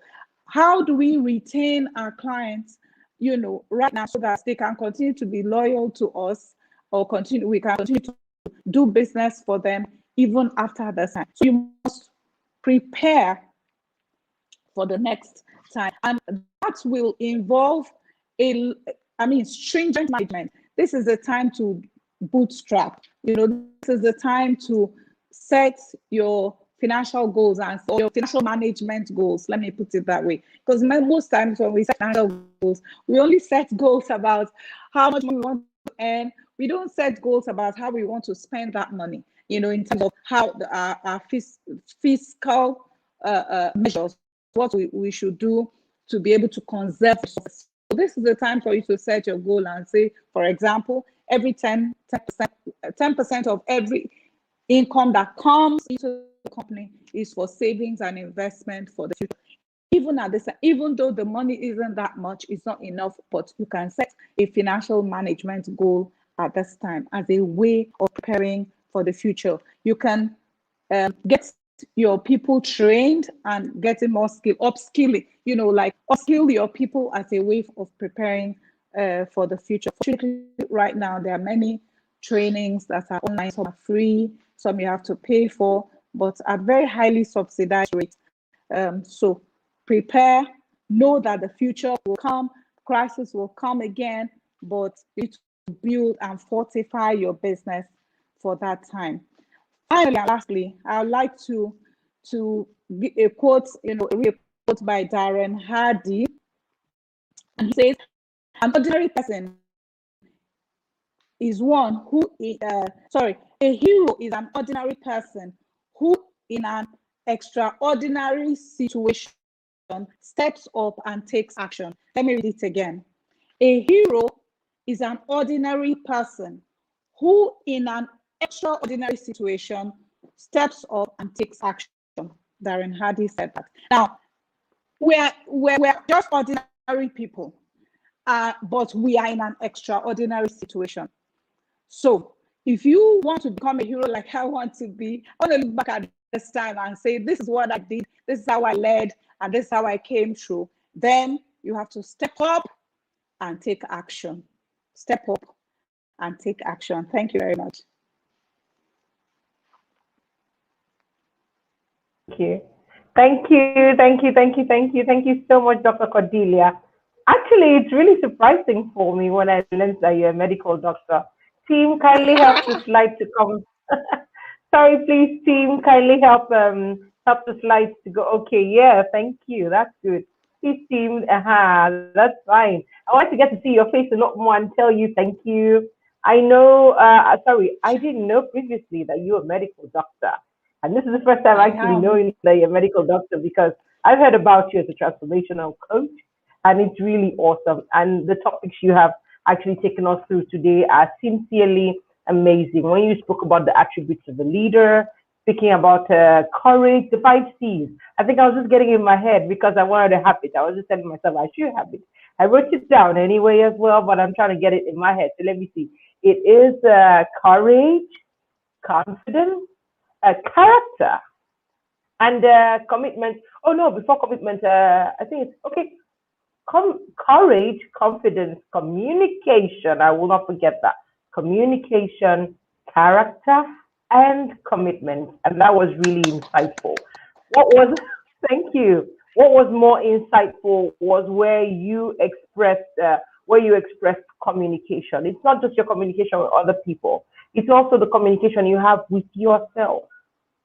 Because you mentioned something about not just leading people, you mentioned something about leading yourself first. And that was really, really insightful. I know that if I give you the time, you would have had a whole lot more, but I sincerely appreciate the fact that you packaged this as nicely as it is, and we've been able to share of it and really, really enjoyed. Thank you so much, Dr. Cordelia. In the meantime, I'd like to ask, do you have any offer for the people who are watching you? Do you have any offer for the people who would watch this replay eventually? Any offers or anything at all? Yes, of course. For some time I've been teaching goal setting as a precursor to magnificent achievement, and we just put it together as a course right now. It's called Get Your Year Right, a goal setting course. So we're launching it on the 1st of February, which is on Monday. People will have access to it on my website, www.kodiaetuk.com. Okay, and the cost or the price for the course is 10,000 naira, but for being on this call, they can access it at a 50% discount. Wow, that's amazing. Goal setting course going for 10,000 naira, but just because you are on this call right now, you can access it within the next, we're going to write it down. We're going to make sure that we're sure about how long this can take for you to be able to access this. But because you're on this call and you can click on the link that we will make available on the website that we will make available, you can access it for 50% discount. Thank you so much, Dr. Cordelia. It means My a pleasure. whole Thank lot that you. you have this. Thank you. Thank you. It means a whole lot that you have this to offer, and we really appreciate everything you've put together. Thank you so much, my lady. And please, team, and my darling audience, you who's watching, you who has heard from Dr. Cordelia, I want to thank you. Don't go away, just stay tuned. We're just going to take a 1 minute short break, and we'll be back with the next speaker and an unveiling. Thank you so much. Stay on.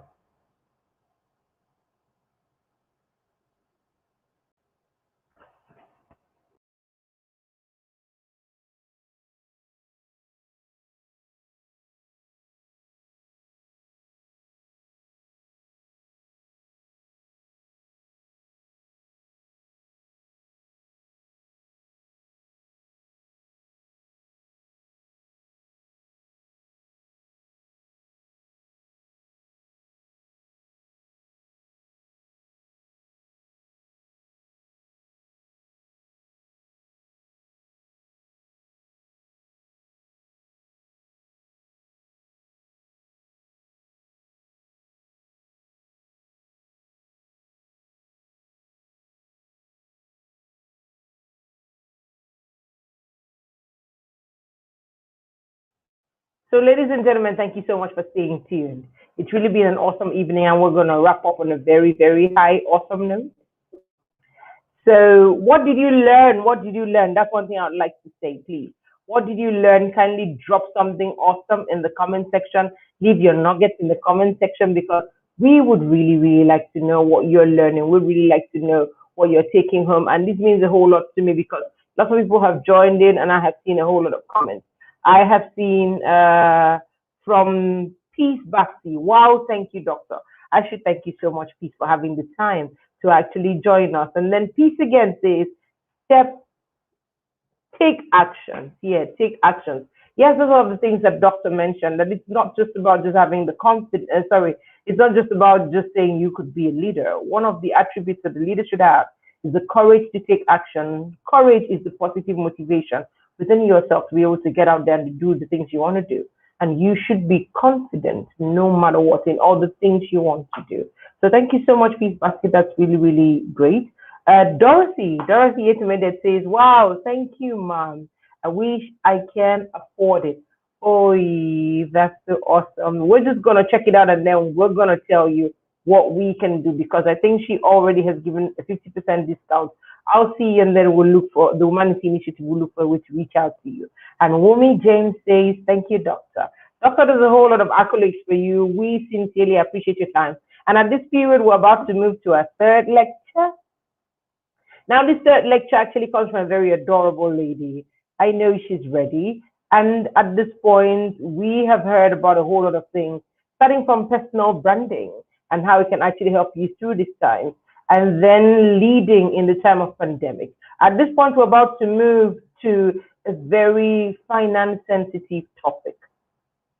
The lecturer that we're actually going to be listening to, her name is Chinwe Nite. And Chinwe Nite is an internationally certified, she's an internationally certified speaker. She's also a trainer and she's a coach as well as a a certified disc trainer. And with the John Maxwell team, that is where she is an affiliate. She is really a great trainer. She's a learning and development professional with the Learning Development Network, LDNI. And she is an associate member of the Women in Management and Business. That's WINBs. I am so proud to be able to be here, ushering this awesome woman and sit and learn. So please, as I keep saying, get your pen, get your paper, grab your notepad, grab your pen, and actually also look around where you're watching either on Facebook or YouTube. Please share this link so that someone else can come and learn. It's going to be on the Humanity Initiative page so you can watch it at any other time. So please join me and rave with joy as we welcome our next speaker, Chinwe Nite. You're welcome, ma'am. Check. Could you please check your mic, please? Could you check your mic, please? I think you're muted. Good. Yeah. We can hear you now. Thank you so Welcome. So much. sorry for that. It's okay. It's okay. Thank you, You look Enobong. Thank absolutely you. gorgeous. Sorry? You look absolutely gorgeous. Mwah. Oh, thank you so much. You too. I've been admiring you from here. Good Thank evening, you. everyone. And I would like to say that I'm also wearing a third hat that Enable missed, which is my work hat. I work for a company called Profin Ad Nigeria Limited, where a group of independent financial advisors, and our specialty is in the offshore and international market. So I'm sitting here as a staff of Profin to speak to you because what we do is what we're going to talk about this evening. I'm going to talk to you on the place of financial place of insurance in uncertainty. I've been trying to share my screen and I don't know why. Let me see. That should be possible. Kindly check. Our team is on ground to actually help you already. So I'm going to move away and the stage is going to be yours. You should be able to share the screen right away. Thank you. Yeah, can you see it? Can you see my screen? Yes, we can see it now. Okay. I'm trying to see if it would be in the slide mode so that it will be more legible. Oh, yes. To you. That should be possible. I think you can check in the top left corner and click slideshow. Yeah. Is it okay? Can you see it? We're still seeing the full screen.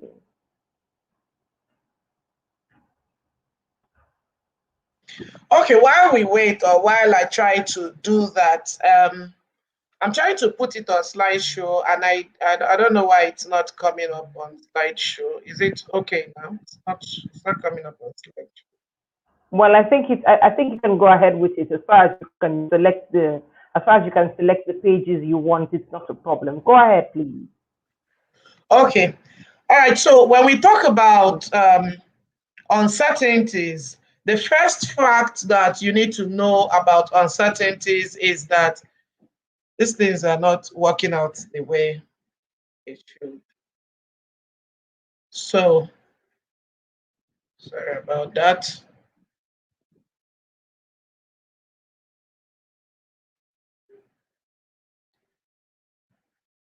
Can you hear me, please?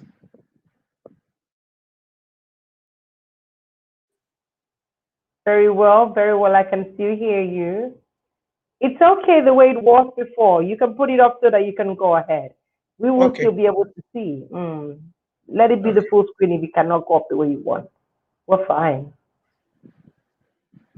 And it's not up yet. I put up the screen and it's not up.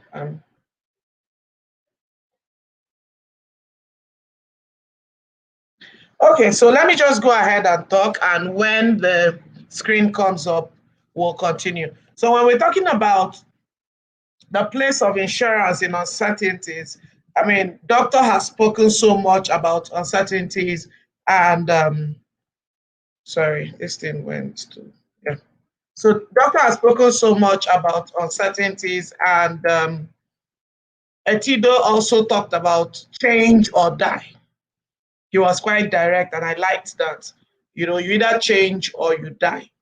So when you talk about uncertainties, and there are things we need to understand and appreciate about uncertainties. The first thing is that uncertainties are part of human existence. So it doesn't matter the form it comes to us as, whether it's from family. You talk about untimely death. A lot of us have lost our loved ones. And just like Doctor said to you, I sincerely commiserate with everyone that have lost their loved ones.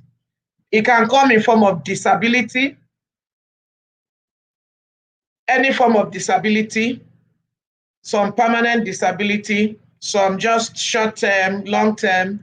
It can come in form of divorce. You look at work, some people went to work yesterday, But maybe by Monday, you get in and they say to you, we don't need you here anymore. So these are the types of uncertainties we're talking about. Then the one that is staring us in the face today, which is not happening, it's not the first time we're having a pandemic, is COVID. And COVID has thrown up so much uncertainty all over the world. Is it in the area of wealth? Some people lost everything to this pandemic. Some people were seriously exposed to the pandemic in the area of relationships. So what I'm trying to say to us this evening is that it is a common thing. Yes, we like to plan. Yes, we want some form of stability in what we do, but uncertainty will continue to remain with us till the day we leave this earth.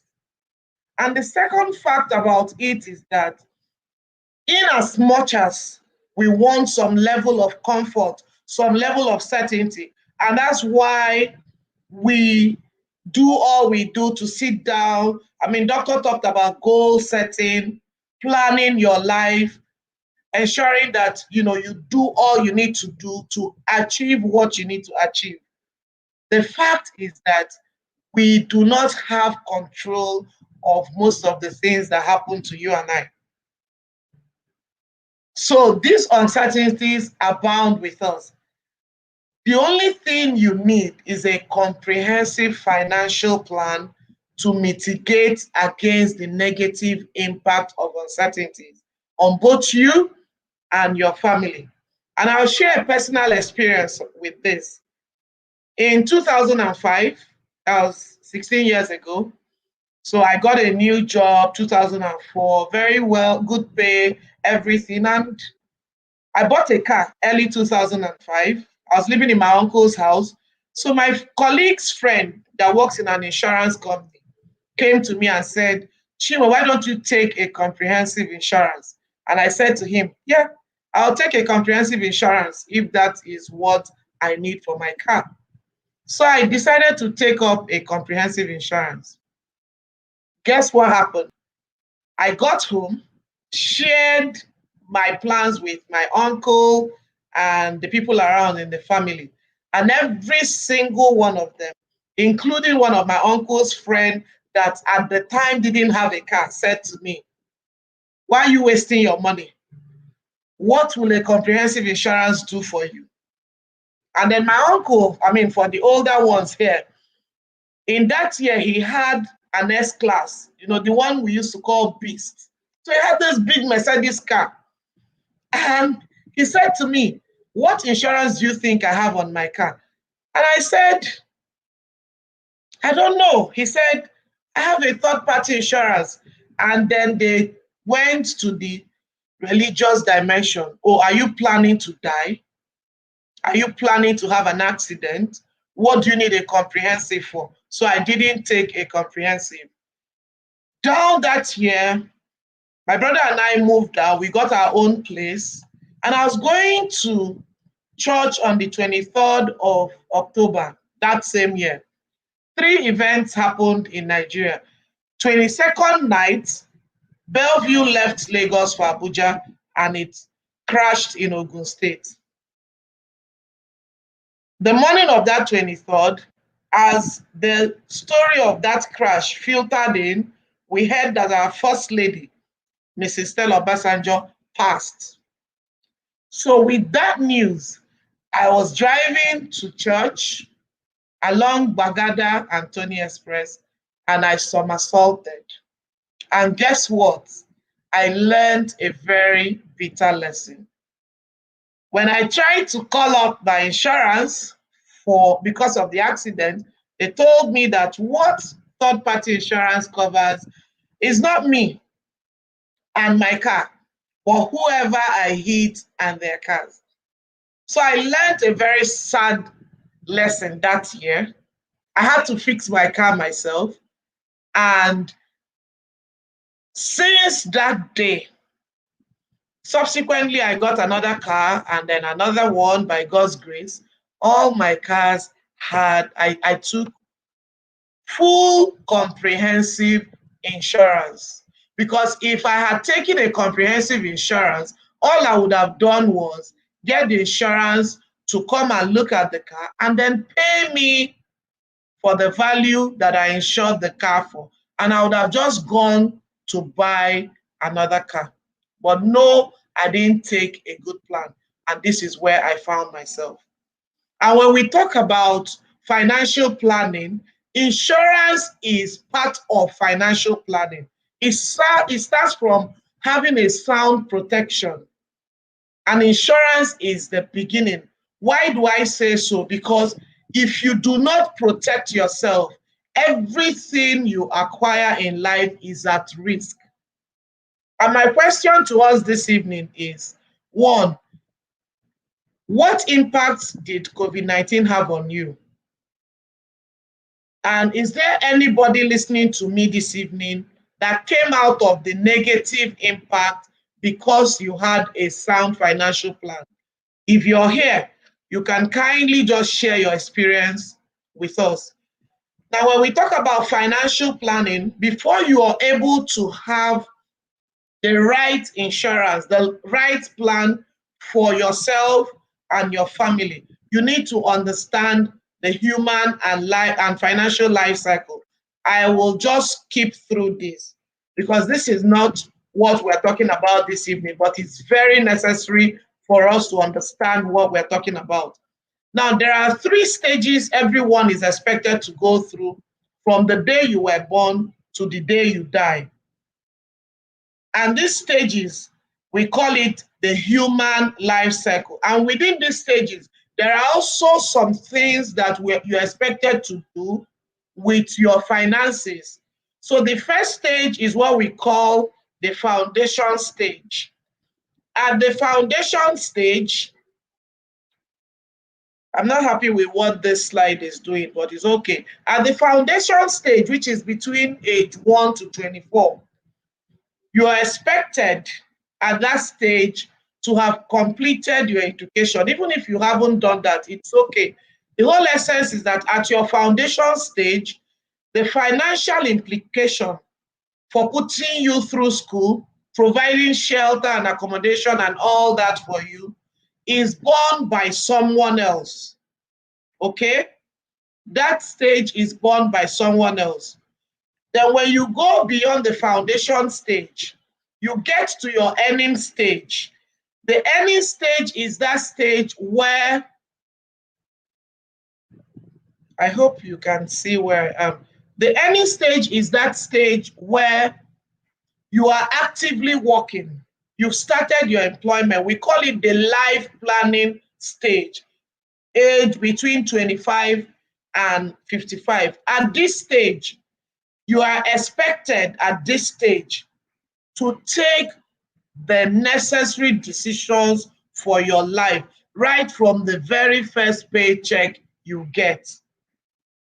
At this stage, because you have the strength in you to make more money, the decisions you take at this stage would reflect on how you retire, which is the stage we call your succession planning stage or your earning years. Now, that's earning years. There is a critical shortfall because you can't actively work.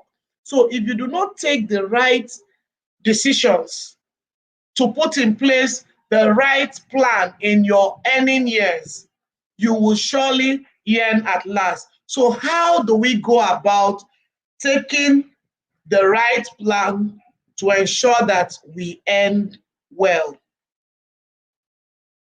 The way we do it is by taking up the right and appropriate insurance. Can you hear me, please?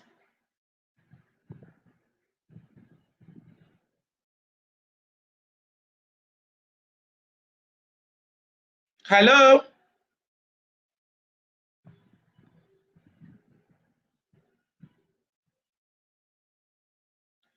Okay, I'll just continue assuming that you can hear me. So the first place is to have a good financial plan. When you're talking about financial planning simply means taking the necessary financial decisions that will enable you meet your financial goals in life. And in financial planning, there are two broad categories of need. One is the protection need, and the other one is the investment need. Now, we're not going to talk about the investment need because we're talking about the role of insurance. And when you talk about protection, you're talking about insurance. And until you have adequately protected yourself, every wealth, every asset you acquire is at risk. If you remember my story, because I had a protection, but it was not adequate. It didn't protect me and my asset. It protected whoever I had an accident with and their assets. I didn't enjoy the benefits of having a sound insurance when I had that accident. So protection starts with having an insurance in place. And what insurance means when we talk about insurance is just having a guarantee that when there is any form of loss, you will have a compensation. A friend of mine that had a comprehensive insurance on the car, his car got stolen and the insurance company paid out and he bought another car. But when my own car somersaulted, because I had a third-party insurance, I lost out. How do you get the necessary protection so that when there is a pandemic, when any form of uncertainty comes at you, it's not only COVID. Some people are grappling with how they would buy dollar to continue paying their children's school fees abroad. They don't know how to do it. And they're so much under stress because they don't know if they should bring their children back or just leave them there. So much stress and anxiety because they didn't have the right plans in place. So how do you have this protection we're talking about so that in any form of uncertainty, you will have a great level of certainty? The first step is to protect yourself. How do you protect yourself? We talk about life insurance. Now, under life insurance, there are so many forms of insurance you can throw into it. You can take up critical illness insurance. Critical illness talks about the likes of stroke, cancer, those long terminal diseases and all that. You can add accidental death, dismemberment, long-term disability, every form of disability. When you take up that insurance, whole of life insurance, if anything happens to you, you'll be sure that the plan you had for your children, some of us want to give our children the best education, which is the greatest gift you can give to your children.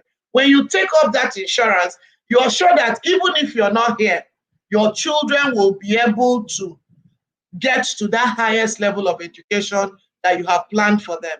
When you have a disability insurance and you have an accident that paralyzed you, whether for a short term or a long term, you are assured that your family will not have to sell your assets, your house, your cars just to pay for your medical. The disability insurance will take care of it. You must have a health insurance. I just did my comprehensive insurance last week. I went there this afternoon to pick my result. Meanwhile, some people are still talking about how do we come together as a group to do this, to pay for that. But if you have the right insurance, you don't need to do anything in groups. These things take care of themselves. The income that you earn, you need to protect it. And yes, in as much as most insurance companies around in Nigeria doesn't give you income protection, if you speak to us, we can show you how you can protect the income that you earn. Because if you are faced with sudden loss of job, you're not going to tell your baby that there is no money for milk. You're not going to tell your children that you can't pay their school fees. You don't want to be in that space that fella said dead body had an accident. So it's now double wahala. Insurance helps you ward off all this excess stress, depression, and all form of anxiety in the face of uncertainty. When you protect yourself, you also need to protect your family. You can also take up an insurance for your spouse, for your children. Life insurance is very, very important that you take it up for them. Health insurance is very, very, very important. And remember the word that you go out with this evening. It's not about having any form of insurance. It's about the adequacy of the insurance. What are the benefits of having insurance? Which is the role of insurance in the face of uncertainty? Insurance guarantees you financial security. I will tell you, I'm not just here to talk about insurance. I'm a certified financial planner. So I talk about financial planning holistically, looking at all the major areas you need to take necessary decisions for your life so that you'll be able to meet your financial goals. Amongst all the investments people have put down, the one that gives you the guarantee that you're sure that if you're working towards a million, when it's time you will get that million with no stories, is the right insurance. This financial security you can use to secure your children's education, you can use to secure your family life, ensure that even if you're not here, even if you're dead, maybe something happens, God forbid, COVID or something, you died, your family will be able to carry on. It also creates some form of certainty that we crave for. When you have insurance in the necessary areas, you are not bothered. We have this experience with our clients, two of them, because my company is spread across Africa. My colleagues in Zambia have this client, a miner that went to America for holiday. He went for this power bike game, and then him and his friend died. When he started his children's education plan, he took up a term insurance to back up that education plan. Now, he died in the second year of investing in that education plan. But guess what? The education plan paid out what he had contributed with the growth to the guy, to the wife, and the insurance company paid out the sum assured, which is the money he was building up, which was at that time over $500,000. The wife was able to take care of the man's plan, which is to ensure that his children got the best education at the higher education level, which is university. Let's come home. One of our clients in Nigeria took up the same education plan. He was advised to take up a term cover. And he said, like a typical Nigerian, I don't need any insurance. Unfortunately, he passed. And when I met the young widow, I wept for her. I met her, I cried for her. Why? Because all she got out of it was just the part that the husband contributed with the growth on that investment. If the man had taken up the term cover, the widow would be just as fine as the other widow in Zambia.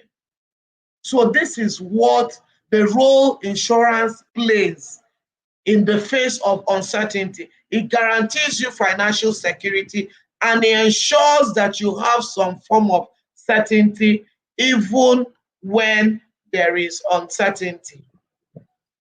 So what I would leave you with this evening is, in the face of the current uncertainties, you can create the kind of certainty that you desire by protecting yourself and your family. And you can do this by taking up the necessary, the adequate, and the appropriate insurance that you need. Remember, the best insurance is the one that pays the most when you need it the most. I repeat myself. The best insurance is the one that Right. pays the most when you need it the most. So I encourage you to take charge of your life by putting in place a sound financial plan. And believe you me, don't be like me in 2005. You cannot put in place a sound financial plan if you do not have the knowledge. You need a financial planner, and that is where we come in. You need a financial planner, that is where we come in. I'll be happy to work with everyone.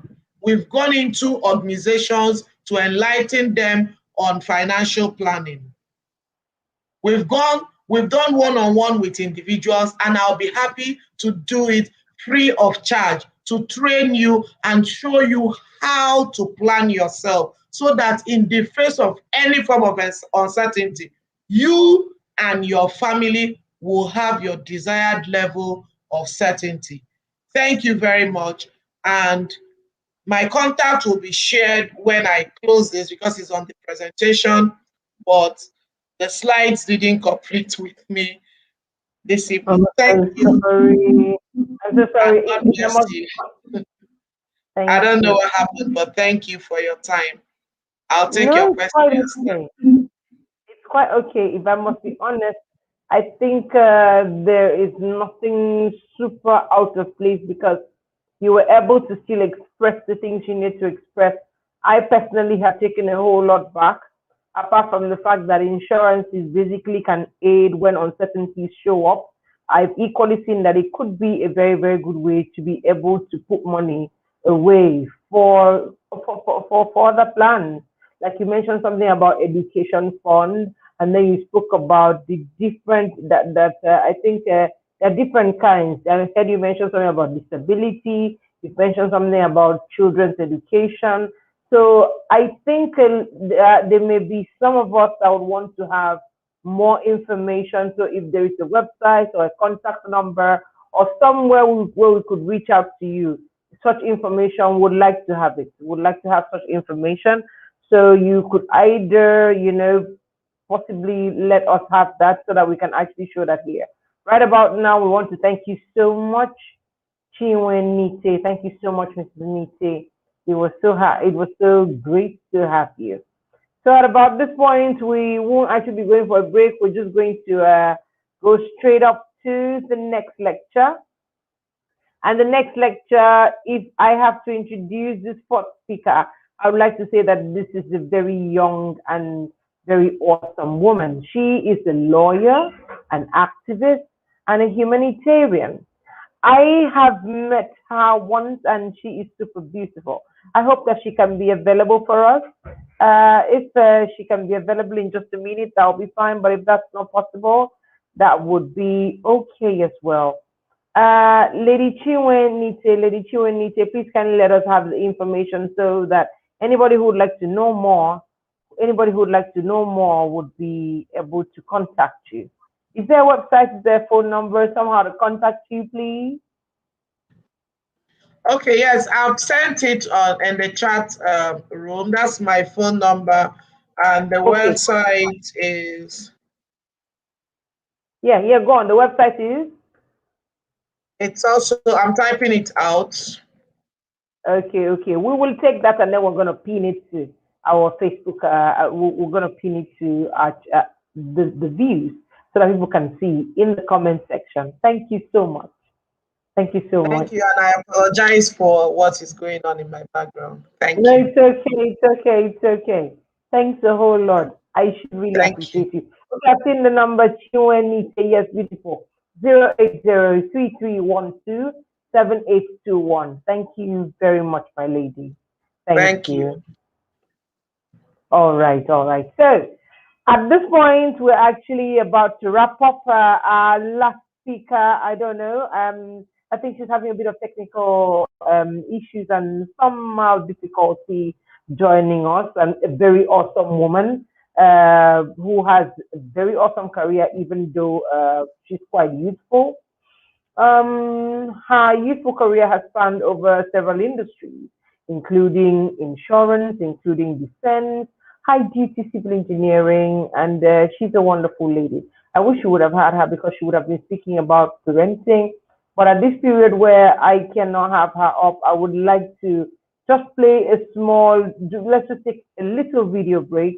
And when we return, we'll likely be doing an unveiling and then we will end this awesome webinar. So please, we'll just go for a short break. Thank you very much.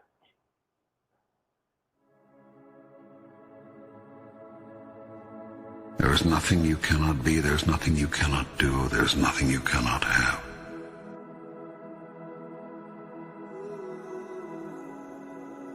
You are the most magnificent, the most remarkable, the most splendid being God has ever created. Who could reject such wondrous magnificence? But you do not know who you are, and you think you are a great deal less. I tell you this, you are your own rule maker. You set the guidelines, and you decide how well you have done, how well you are doing. For you are the one who has decided who and what you really are, and who you want to be. And you are the only one who can assess how well you're doing. All you see in your world is the outcome of your idea about it. Do you want your life to truly take off? Life will take off for you then, when you choose for it to. Make a choice. Like, you just decide. You have not so chosen as yet. You have procrastinated, prolonged, protracted, protested. Now it's time that you promulgated and produced what you have been promised. What it's going to be, who you're going to be, how you're going to do it. Just decide. Your world would not be in its present condition were you to have simply listened to your experience. The result of your not listening to your experience is that you keep reliving it over and over again. You cannot resist something to which you grant no reality. The act of resisting a thing is the act of granting it life. When you resist an energy, you place it there. You attract not just what you fear, you attract what you feel, what you are. The more you resist, the more you make it real, whatever it is you're resisting. What you open your eyes to look at disappears. That is, it ceases to hold its illusory form. If you look at something, truly look at it, you will see right through it and right through any illusion it holds for you, leaving nothing but ultimate reality in your sight. In the face of ultimate reality, your puny illusion has no power. It cannot long hold you in its weakening grip. You see the truth of it, and the truth sets you free. Only when you say, I did this, can you find the power to change it. It is much easier to change what you are doing than to change what another is doing. The first step in changing anything is to know and accept that you have chosen it to be what it is.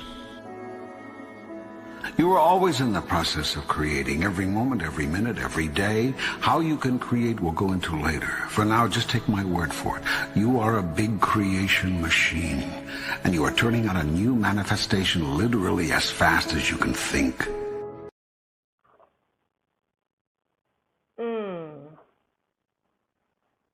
I'm a huge fan of that video. I've watched it, and there's a particular line where it says that you are the creator of the things you're experiencing.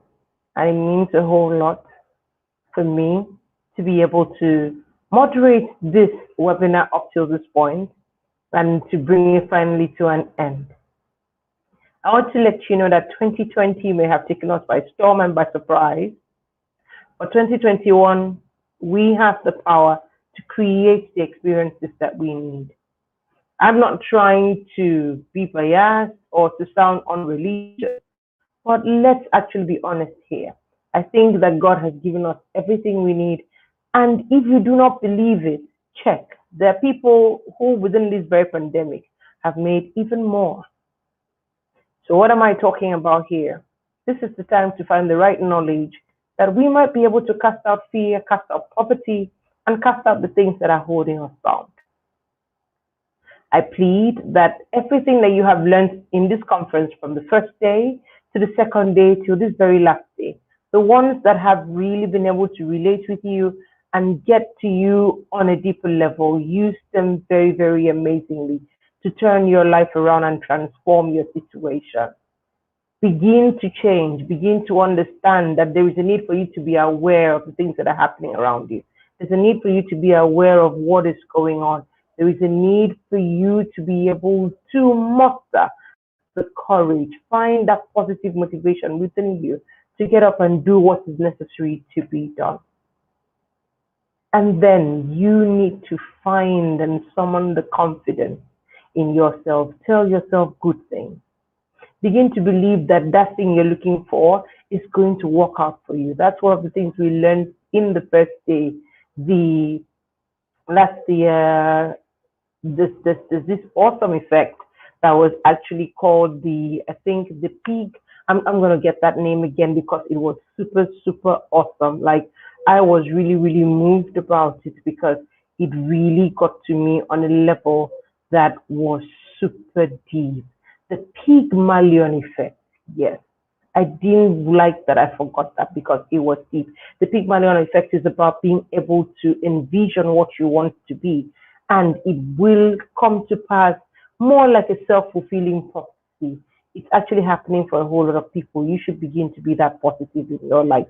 So we have learned a whole lot today about embracing change and not being afraid of change, because what does it actually cost you at the end of the day to stay afraid? It costs you even a lot more that you are not trying to engage with the change that you're supposed to be dealing with, because we cannot control these things. COVID-19 came and the whole world could do nothing about it. But how you manage it is something you can choose to deal with. What you cannot control, let go, but what you can control, work on it. And that brings me to the point about adaptation. Two speakers have spoken about being adaptable. And then the last speaker had called us to financial intelligence, called us to financial knowledge, called us to be able to understand the need to actually look into insurance. And insurance is one topic that I think a lot of us have not been fortunate to have people explore for us or have people help us explore it. Look for information, go on Coco, and please also reach out to Lady Nite. She is available to help you. The Humanity Initiative has put together all of these topics and brought together all of these people so that you might be able to have a clear roadmap for 2021 and be able to make better choices that will make sure that no matter what happens in this post-pandemic era, you will not be taken unawares. And at this point, I would like to say thank you so much for staying with us. Thank you so much for you. Thank you so much, you who watched the replay of this. I really appreciate that you stayed on, and I'm really, really happy that you had fun ingesting, digesting, and taking in everything that was given out today. I wish you a very lovely 2021. I wish you a very lovely year, beginning from this point onward.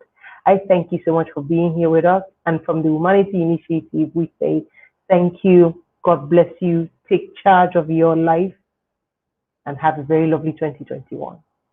Thank you from all of us and the whole team. Have a lovely evening and goodbye.